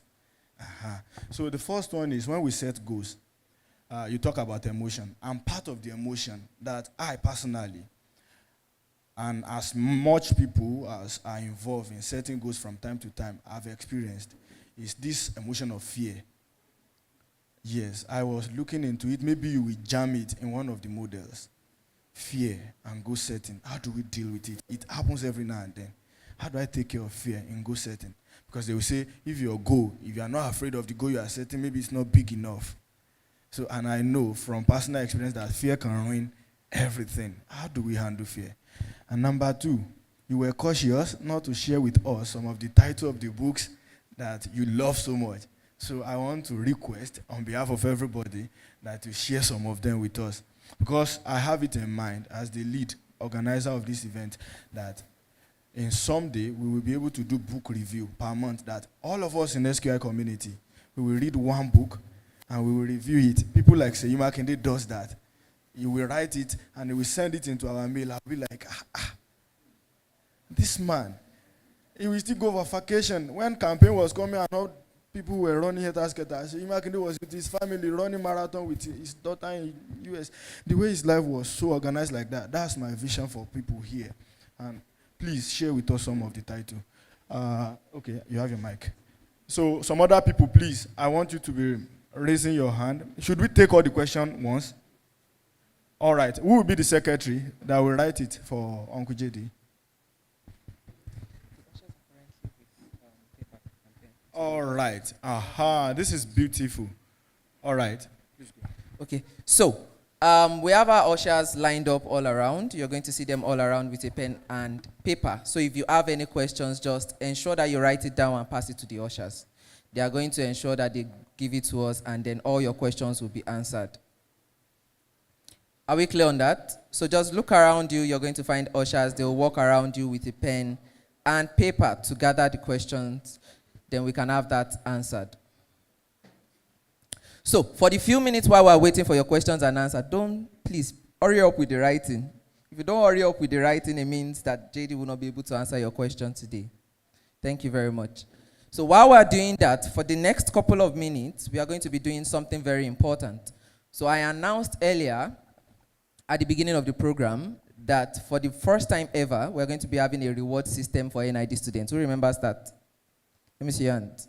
All right. So for the reward system, we have two for NID 1 and NID 2 students. One of the core goals or mission of SQI is excellence. We try as much as possible to attain the highest level of excellence possible. So it is in our mind and in our hearts to also reward people who display excellence as well. And one of the ways by which we judge this is through academic excellence and character-wise. And today we have with us, amongst us, 2 people.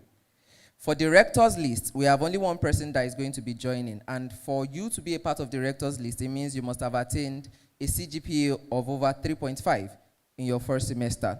So welcome with me with a clapping ovation, Aderibigbe Toluwani Victor, the first ever person to enter the rector's list. Do we have you here?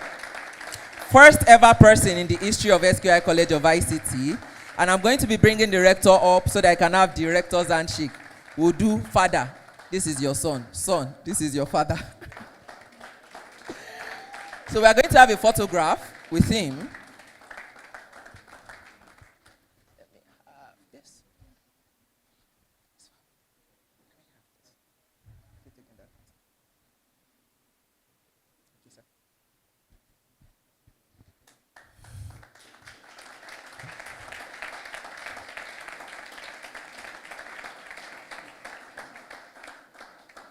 So one of the reasons why we do this is to encourage and motivate students to always aim for excellence.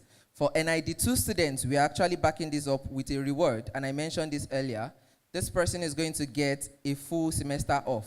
Their 4th semester is going to be free, absolutely free. They won't pay a dime for their 2nd semester, NID2. And the person that gets the topper's reward and the position of the topper for the first time ever is Olowofela Marvelous Folagbade. So she's going to be getting her 4th semester absolutely free. She's not going to pay a dime for it. Fola.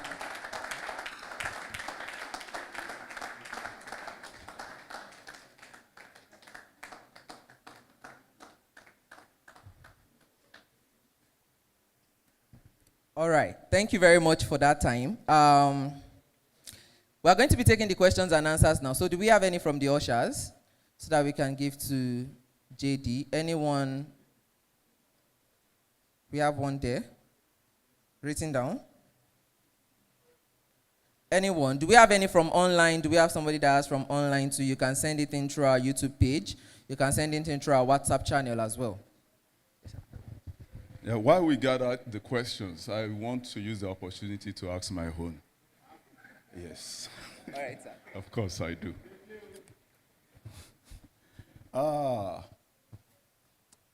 I have some questions to ask you. Please make sure you gather yours as well. And that's one of, maybe you are learning now. That's one of the things that have really helped me so much.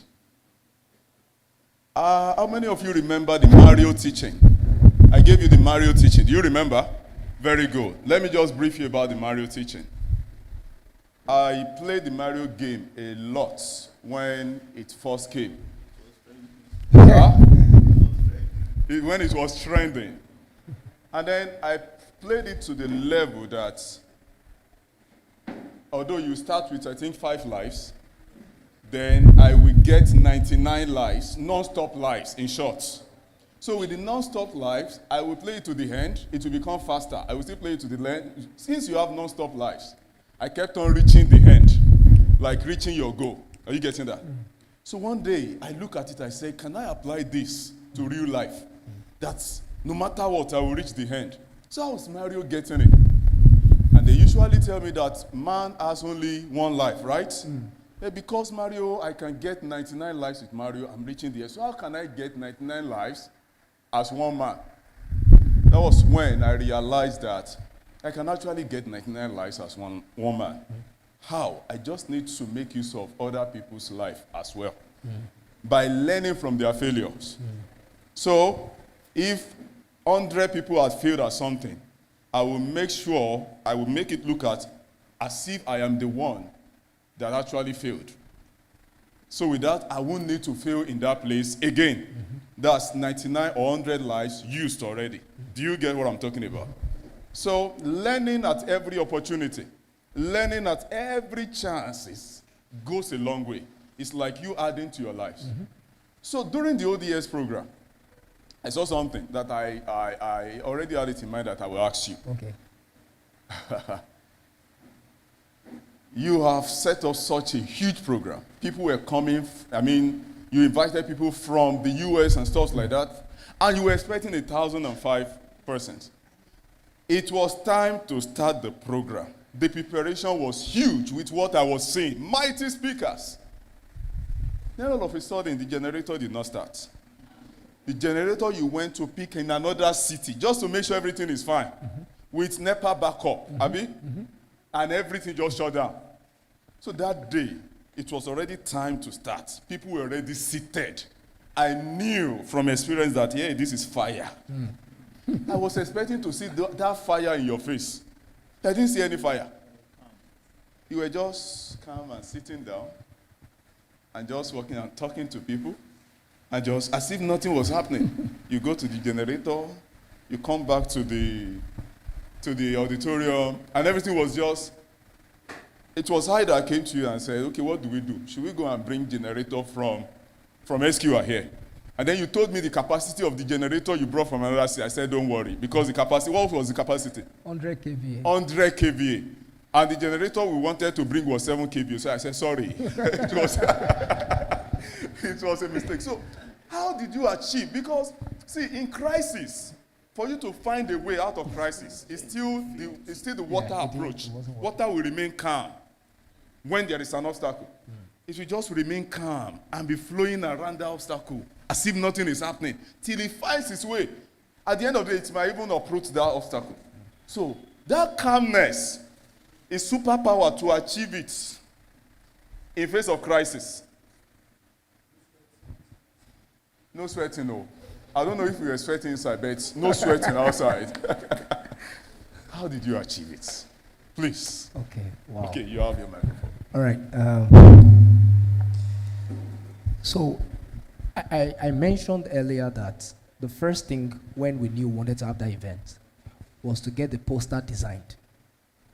So I was seeing that poster and I was envisioning the event until it was as though I reached the end of the event and I knew it was a success. No matter what. Yes. It was at that point that I was able to announce to everybody that now let's start planning. So a sense of we have done this event. It has succeeded. Right? Was established. I'm also a spiritual person. So that part is also there. Like because so it was not just seeing the poster, it was seeing and praying. Like this event is to live to promotion. And it has to happen. It doesn't matter what obstacle obtains, it has to happen. So when all of those things happened, I was smiling out of a sense of, we are prepared for you. We were prepared. Oh my God, did you hear that? He was calm and smiling out of the sense of we were prepared for you. We know you can happen. Now you have happened. We have a solution for you. Please continue. So another thing that is very important is the team you are working with also needs to share the same thing. The moment the leader begins to panic, everybody will panic. So the leader has to be able to handle pressure. Like, pressure pot. On the outside, you don't see that anything is really, So while, just as you said, there were things I was having to think through on the inside. There were a lot of permutations running through my mind. But in telling, so one of my Funto, like our CEO, she was agitated. I said, I don't want to see that face. Don't give me that face.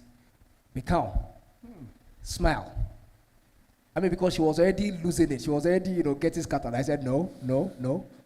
Smile. A normal Smile. person will get scattered. You are Exactly. not normal. So, until she smiled.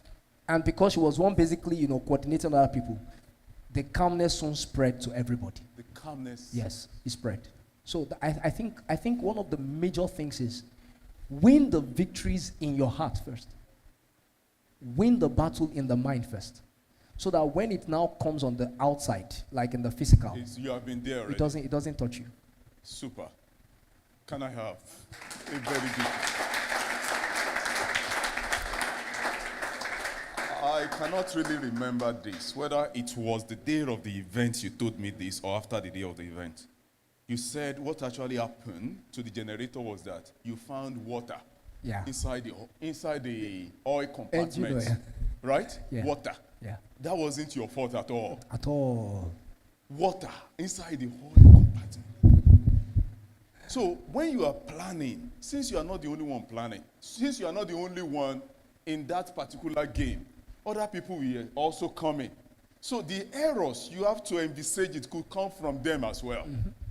You said something that day that the person that went to pick it from the other city did not test. Exactly. He trusted the third party support so Yeah. much. So all of you developers, when you are using API, hope you know the day that API fails, your app fails. I hope you have a backup. I remember the day, just like you used to do. I used to do this before until now. I don't do it again. Whenever I'm traveling, take my car to the mechanic, check everything. I drive myself. Check everything. Brake pad, change anything used that's changeable. Twice they did this to me. They will change brake pad, everything will look, bam. They will now take the, what do we call it, the brake line and oh my God, and fail to tie it back where it's supposed to be. So the brake line will rest on the tire. So as you are driving, the tire friction will be eating up the brake line. So all of a sudden at the point, all the brake fluid will be out and you just press the brake and nothing. It happened twice. Wow. To me. This other one, I was already at the back of a trailer, and you know you drive with, actually we brake to overtake a trailer. Yes. So you come out, you balance with your brake before you continue to move. I try to balance, nothing balance. So. Oh my God. I just remember immediately that my wife said, I should not go on this. She said, immediately. When I came back, I realized that from now on, my decision was, I won't go on a journey from a mechanic again. I will make sure if I'm going on a journey in a week time, I get a car fixed now, so I test it within the town before. That's one. Because I actually have one life. One life. That's the truth. The 99 is. So there is one more question I wanted to ask you. Do you remember the year we met? 2000 and, was it not 15? 2015. The first time we met. Google Photos actually reminded me recently, 2015. I took your picture that day. Wow. I knew something was going to happen. I took your picture. You were on a native, casual, very casual native. Wow. Like greenish, bluish native. Took it that day. Now, SQI has been in Ogumosho since 2008. We've had a lot of people that wanted to do the same thing SQI was doing. But, you know, like more than 19, like to 20 of them. But once they arrive at Ogumosho, the first thing they see is a competition. They saw SQI as a competition. And that thought killed them. The moment I see that thought, I know you are gone. Because SQI is not in a competition. That's true. We're just here to make an example. We want everybody to actually replicate. But when you showed up 2015, you had almost the same thing that looks like what SQI is doing, but you came with it to share. You have the same, you wanted to go into the same thing that we are doing, and you were sharing it that day. I knew that you had no mind of competition at all. So that day I was sure that, I found someone. I don't have to be alone again. Yes, sir. Now, seeing competition sometimes can be overwhelming. SQI started like a mustard seed when there were mighty people doing this thing. And you know that while we were mustard seed, they were seeing us as a competition. Let me just share this. We created a course like we used to do, a course for the institution. And in the course, the abbreviation SDS actually stands for SQI. Okay. So SCWAP, meaning SQL Certified Web Application Developer. Those are the time we realized that coming for Python, coming for PHP cannot take you anywhere. You have to pick everything that will make you complete. So we picked the best and we gave the course a title. So we didn't spell it out on our flyer. We just wrote SCWAP. So a giant competitor thought it's a new course, new global course. So they didn't research it. They just copied it and pasted it on their own flyer. So when people are asking them, they are browsing Google, they do not really understand where it came from. But SQI is using it. So it took them long before they realized that it's actually SQI proprietary. How were you able to not see competitions, not see obstacles? Seeing a competition is seeing an obstacle that might make you not to even move again at all. Báwo ló ṣe ṣẹlẹ̀? Wow, that's a very, very intense question. So one of the things that I feel I have come to discover over time is, for 5 years I was off social media. 5 years. 5 years, yeah. And 5 years. Can you do that? Okay. so for 5 years I was off social media, and during that period, it was as if I learned to think for myself. I wasn't thinking because my friend was doing this. I wasn't doing things because somebody is doing it. Pay attention. Attention, please. It was basically me alone, right, with people around me, like trying to understand life without the pressure of what other people were doing. Trying to understand life.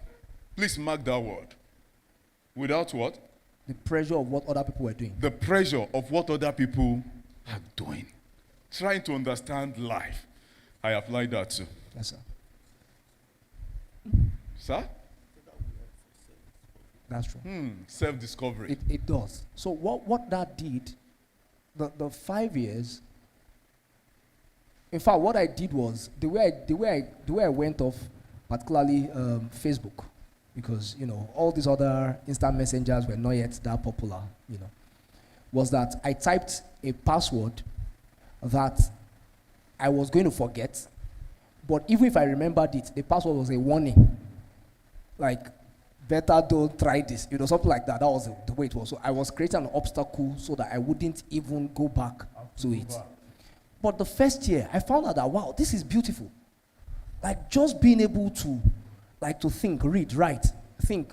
Like, so I had journals. I was writing out the things I was learning. Then suddenly I discovered that, wait, there is really nothing in this world that says each person cannot live a unique life. There is really nothing that says each person cannot live a unique life. Because I discovered that no two snowflakes are the same. Like the snow that falls, no two of them are the same. Each snowflake is different. And I'm like, we know how many billions of snowflakes that must have fallen over the years. And no two are the same. And that means I can live a unique life without being pressured, without competing. So then I discovered that, in fact, complimenting others is the fastest way to make progress than seeking to compete. Competition takes your eyes away from your goal. It now makes you start living your life through the lens of another person. So instead of you to be living your life, you are thinking, what do I put for accelerator? I just came to accelerate. And then you discover that you've accelerated, you've missed your own turning. You've been following somebody else. So that's the mentality I've been able to build. And I've seen the rewards. Look at, this is beautiful because it's just that sense of imagine the level of impact we can make when we are supporting each other, when we are amplifying each other's voice. That is far, far more beautiful than a one-eyed man in the land of the blind. Wow, wow. So, let me say this. SQI was too small to be a pressure to the dream of JD. Most obstacles you created, most obstacles you think you have are only the ones you created for yourself. Most obstacles. SQI wasn't an obstacle at all. No pressure. Some people, there are some that actually wanted to apply to SQI, but their friend already got an admission in Unilag, even though he was sure that he wasn't going to get what he needed for his goal in life in Unilag, but his friend is already in Unilag. His friend is already in Babcock. So how will it look like when he's asking me where, and I won't be able to say Bowen. If he says Babcock, I won't be able to say Harvard. And now, till now, JAMB is still saying no.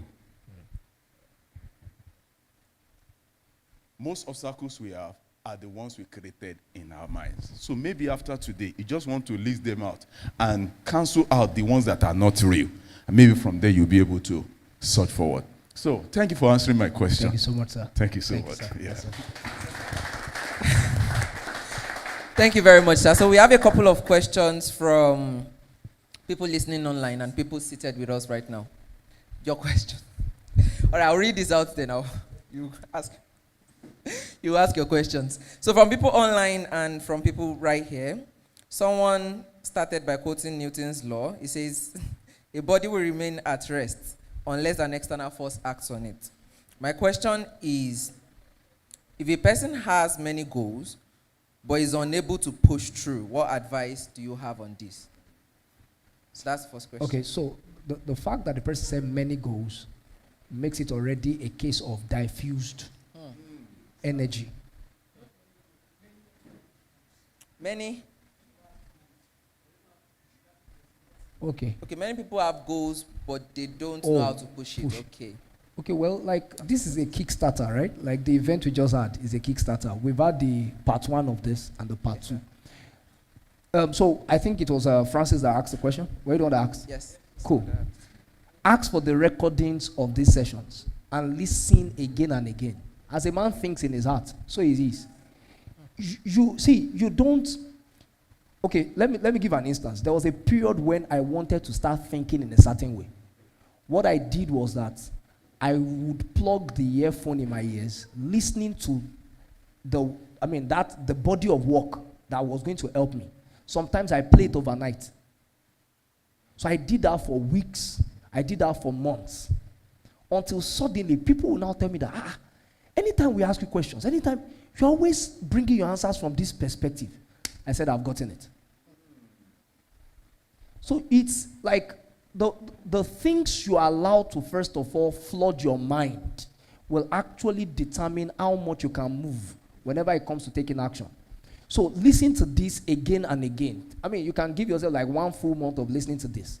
It won't be long before you start jumping into your goals. I can tell you. Yeah. Thank you very much, sir. Yes, sir.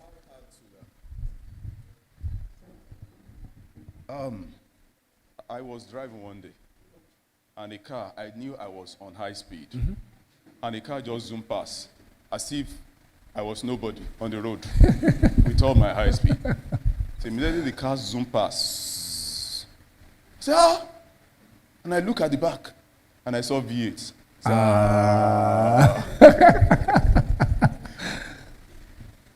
Sometimes it's what you carry that determines the kind of strength you have against or towards your goal.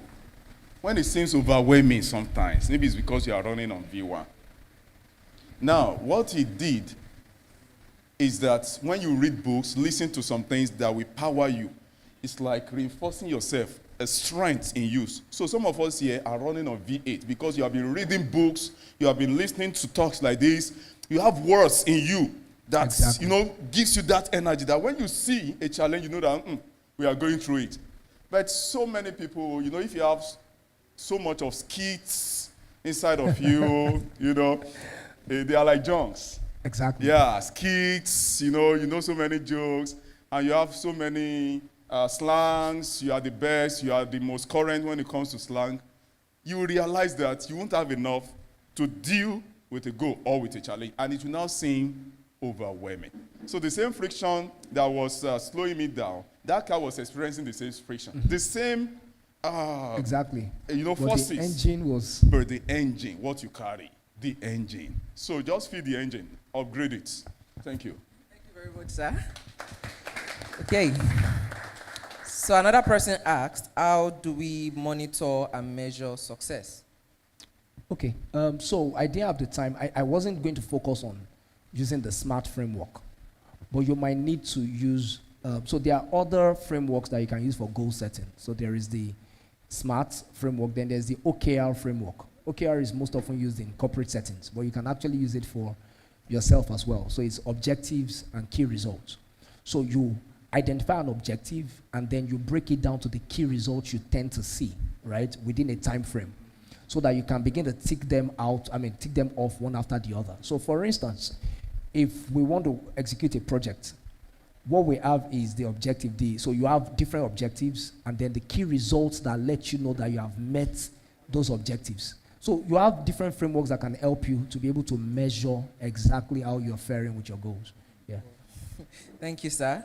The third question, I think we have 4. It says, if I have a specific goal for a business idea and it runs down, that is, it was killed by a financial issue, as an obstacle, how will the person face that particular obstacle? Is there any advice for the person on how to further on that goal? Okay, well, so the challenge in this case was financing. Finances. Exactly.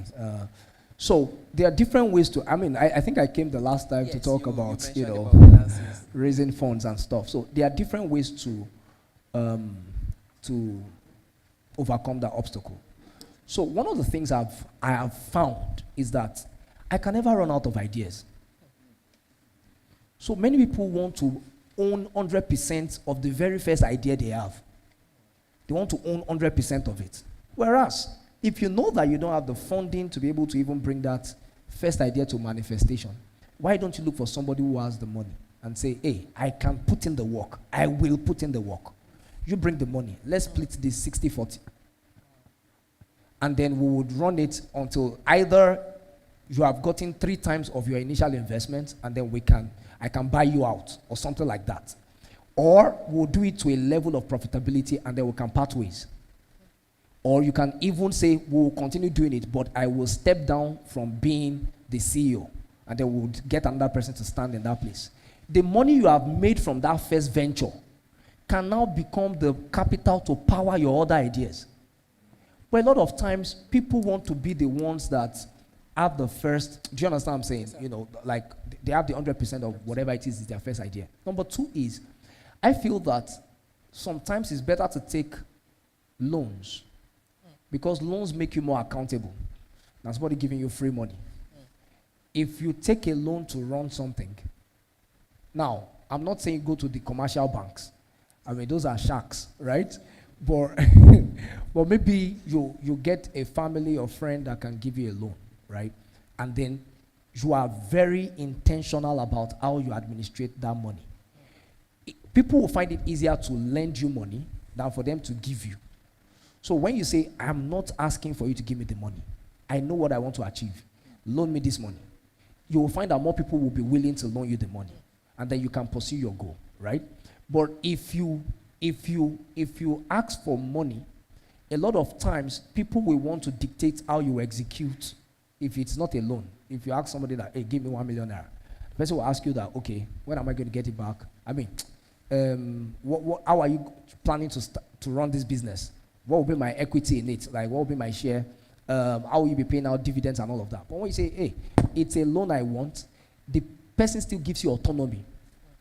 But then you are able to pay back the loan, and then you are free to keep running your business. Another way I feel you can do this is go and get a job, work for somebody, then make the sacrifice of saving up money to raise funds for your business. So it's a whole lot of things. You can take on a side gig just to raise capital for what you're trying to do. Oh my God. Thank you very much for that, sir. I think we are going to have a compendium of all of these Mind Talk editions. I think I mentioned that earlier one time. We're going to have a book. We'll title it Mind Talk. Mind Talk 2021. Mind Talk 2022. So if you are willing to join that team, just ensure that you see That's a us. very great one. Because we have amazing people drop amazing things every single. Some of the things that I learn from here are coming from when I read some books and I see world best authors. They are literally the same thing or even more greater in magnitude. So I think we need to have that as soon as possible. So if you're willing to join that team, just see us at the end of Mind Talk. There's one last question before Mr. Blessing beats me up. Someone is asking, can you make a decision without money? So I think that's related to the goal the person has. Is it possible to embark on that goal without money? For instance, like there are many goals you can set up that do not need money. For instance, let me give you one. I want to have a good grasp of English language. I don't need money for that. I could approach somebody in my department that I see is very fluent, and say, please, I can help you with laundry. I do amazing laundry work. If I iron your clothes, I mean, but you will be teaching me for 2 hours English language. You've basically done that without money. So you are having access to somebody teaching you without you having to, pay money for that. So a lot of times, in fact, this is part of it. If you have the mindset that you need money to do everything, you won't be creative. The moment you realize that, what other ways apart from money can I get this thing done? You will find yourself brimming with creative ideas of getting things done. Yeah. Mr. Blessing, can we have you? Your question, sir. I think I remember the first one. How do you deal with fear? The second is some of the title of the books. Oh, okay. That has blessed you that you want to. Okay, cool. So I think the first question, how do you deal with fear? I think fear is, there is the LD kind of fear that helps you respect situations. Like if you don't have fear sometimes, if you don't have fear, you can drive yourself into Third Mainland Bridge. I mean, like over the bridge, because you are on very high speed and there is no sense of fear in you. That means there will be no internal reason for you to like evaluate your decisions. You understand the picture? So there is the LD part of fear, and it's the LD part of fear that helps us to do things like scenario planning. Like, what if I fail? So we're now like, okay, what are the things that are most likely going to make me fail? Let me attend to them right now. But then there is the unhealthy part of fear. And most times, the unhealthy part of fear comes to cripple you, comes to ensure you don't do anything. One of the things I've learned is, how many of you have been in the bathroom? Back in the day when you didn't have access to hot water or something like that. You needed to take your bath with cold water. How many of you have counted to 10 before you put the first splash? And then when you counted to 10, you were still not bold enough. You now counted to 20. But at the end of the day, what happened? You still poured it, right? And then you didn't die. You didn't die. So I've learned that there are sometimes it is by jumping into the problem that I'm able to kill the fear. And I've done some of these things like that. Now, let me give a very good scenario of that. If a person wants to get married, even after you are very certain that this is the person that, I'm meant to get married to and all of that, if you start hearing people telling you that, this person married that person, and after 2 years, their marriage scattered. That person married that person, they've turned the person to punching bag. Now, you are hearing all those stories around you. Do you know that unhealthy fear have made some people to call off their marriage plans because they felt that, oh boy, all the stories of marriage I've been hearing has been negative. But then there are people that they even heard all those stories up to the day they were going to go and tie the knot. And they said, if I perish, I what? I perish. I was going to get wedded. But then they now found out that they're already 5 years, 10 years, 15 years in marriage, and marriage is beautiful. What if they allowed that fear cripple them? They wouldn't have experienced the bliss of marriage. It's also the same thing with a man wanting to propose to a woman. It is always 50-50. You cannot hedge your bets. It doesn't matter how much, you have to ask to hear yes. If you don't ask, you won't hear either of yes or no. So you have to ask. So fear can be turned to a friend, particularly when it helps you to build, precautions, when it helps you to build possible solutions to what the challenge could be. But if you are an eagle around ends, fear will do damage to your life. So you need to have the right company. People that keep speaking possibilities to your mind. People that keep telling you that, is it not this person that did the same thing you're about to do? He did it, he succeeded now. Unlike people that will be telling you the people that their own failed. There are some friends like that. It is always the failure part they will tell you. This person tried to do one marathon. He fell down when he was 50% through. Like, Lord Rokini Dada, go and think about this thing. But then somebody will now show you 9 examples of people that ran the marathons and they succeeded. So stay around those people. They will help you deal with fear. In fact, it gets to a point that you are so, just like you explained, If your engine has been upgraded, in fact, it is the fearful things you are excited about. That's because few people ever try them. So you know that if you try them and you succeed, you have written your name in gold forever.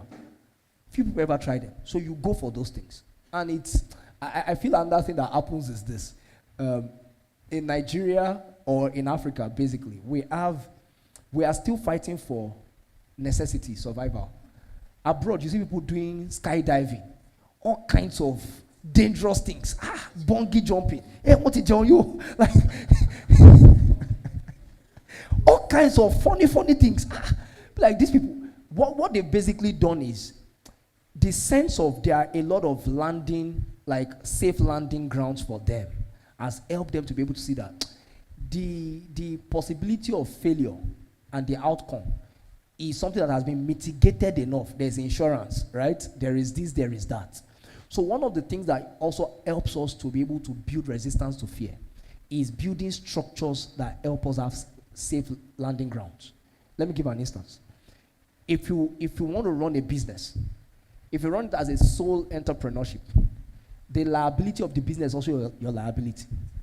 So that would not allow you to do experiments. But when you have a limited liability company, that it is separate from what you have built for yourself, you can take many risks with your business. That's what many American companies do. They take many risks and then they file for bankruptcy. When they file, the company is treated separate from them. They still have their money. They will still be living their lives. So when you create structures that help you have safe landing grounds, it helps you to take as many risks as possible. Yeah. Okay, so the second one is the issue of books. Well, there are so many of them. Some of the most revolutionary books I've read. There is one, The Birth of the Chaotic Age. Please write this down. I don't know. I think I've mentioned it here before. Something like, but that book is very, very amazing. It was written by Deehock, D-E-E-H-O-C-K. Very revolutionary book. Deehock was like the first CEO of Visa, the people that make these cards, right? But the way he built Visa, no. Like, the principles with which they built Visa was totally against the convention of how businesses are built. And the way the man documented the whole experience, I felt like, Kai, see, the world really differs to bold men. Like people who are bold. Like the world honors them. Because a lot of people, there's something called vicarious experience, where you live through another person. So let me give an instance. Many of us, or many people live through Messi. They know they can't play football. They know that nothing will ever make them professional. But they experience football glory through Messi. So anything Messi does is like they do it. Or Ronaldo, right? So Ronaldo's victories are their victories. Ronaldo's achievements are their achievements, or Messi's achievements. I mean, we know what happened when Messi lifted the World Cup now. I mean, I know that people here most likely did not cry. But there are people that were crying when he lifted the World Cup. And they were not the ones that won the World Cup. Messi does not know them. I mean, we get the picture, right? Messi will never know them till he dies. But they experienced glory through him. The world is always looking for people to experience life through, vicariously. And so when I read that Deehock's book, I felt, Kai, these things are possible. Like, to build something from ground up is possible. So that's one book I read that was really, really powerful. There's this book by, what's his name? I mentioned Yuval Noah Harari. Now, the only challenge is I have issues with his lifestyle. But the book is very, very amazing. What it did for me was that it was already helping me to see like 100 years into the future. Because the man was actually speaking for the entire 21st century, like till 2100. So I was like, how does a person have insights into 50 years, 100 years? And I felt like, oh boy, this thing is possible. So that book shifted the way I was able to think, right? Another book I feel is very powerful is by Jane Jacobs, The Birth of, The Economy of Cities. The Economy of Cities. Jane Jacobs is her name. She's an American. So that book, basically, I'm very interested in how to build cities. I'm very, very interested. Like, how do you build a city? So the book helped me to see that the way we think cities are built is actually the reverse. Like, or the way advancement in technologies and all of that come about is actually reverse. So the way we always think about it is that things start from the rural areas and move to the urban areas. But in actual fact, things move from the urban areas to the rural areas. Then I discovered that actually those who control the urban areas are the ones who control the cultures of generations. So if you observe, it is not the music from the rural areas in Oyo that are actually influencing the dance floors all over the world. It is the music from the centers like Lagos, like Los Angeles. They are the ones influencing the rural areas. Meaning that whoever is will basically control the way the people think across the world. People think across the world. So that for me was a very important one. So the question is, how do we get the power of community? At least in Ogbomosho here, if I decide to walk on my street, I will greet about 5 people. But in Lagos, who do you greet? Everybody, their faces are to the front. You don't even know your neighbor. You don't know the person living in the flat on top of you because you go out by 5 a.m., you come back by 10 p.m. So you don't know each other. So the question for me is, Lagos, the way it is not ideal as a city. How can we bring the best of the rural areas and the best of the urban areas together? And I see Ogbomosho as a place that can house those two things. So that's it.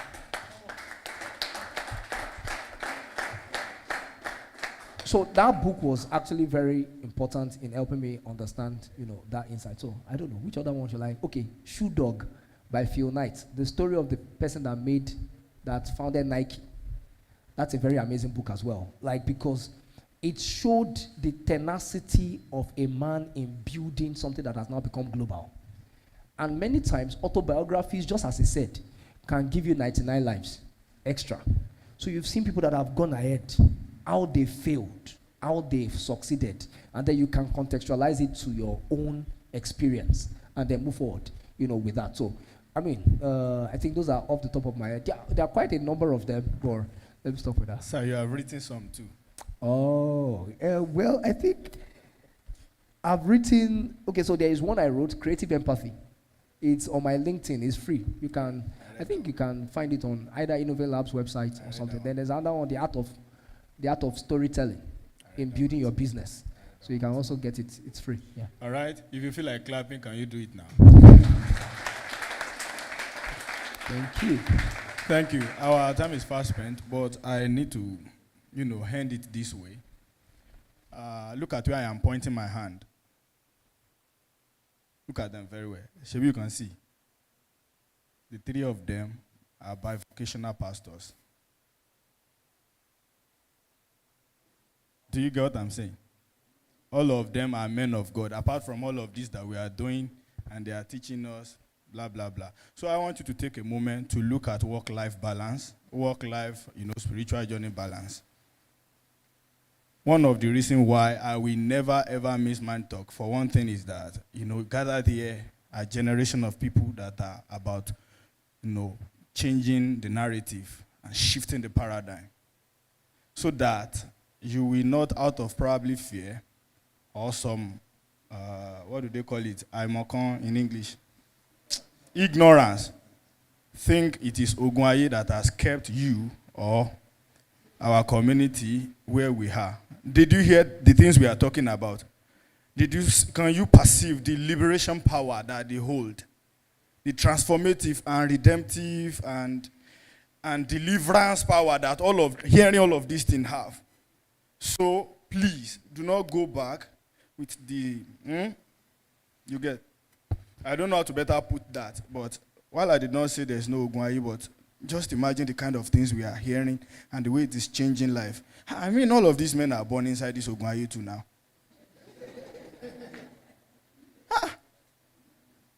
Sure, we get that. So one Ogunwaye is not one Iyagba in the village. Stop hating the people inside your house that are elderly people. In fact, they deserve to be loved. Sure, you get. The Hogwaye that we have is all of this bad government, fuel scarcity, and like he said, I am not campaigning for anybody, but by 25th, sure you get. I say, I know I'm not a bad man, and I am not articulate. I don't know who you want to vote for. Do you get that? I'm an obedient child of God. All right, thank you, Uncle JD. Everybody, can we be on our feet as we say thank you all together? We believe that some other time, out of your busy schedules and your stringent time, you will give us other opportunity to taste this again. Please do not go, please. Let our guests walk through before you now depart. Do you get that? Can we keep jamming our hands together? Can we keep jamming our hands together? Thank you. SQI, what do you say? Thank you, sir. We love you. We love you. May the good Lord bless you, sir. All right, so our classes continue as scheduled on our individual groups. Can you celebrate yourself? Celebrate yourself. Thank you very kindly. I'm so happy to see you here.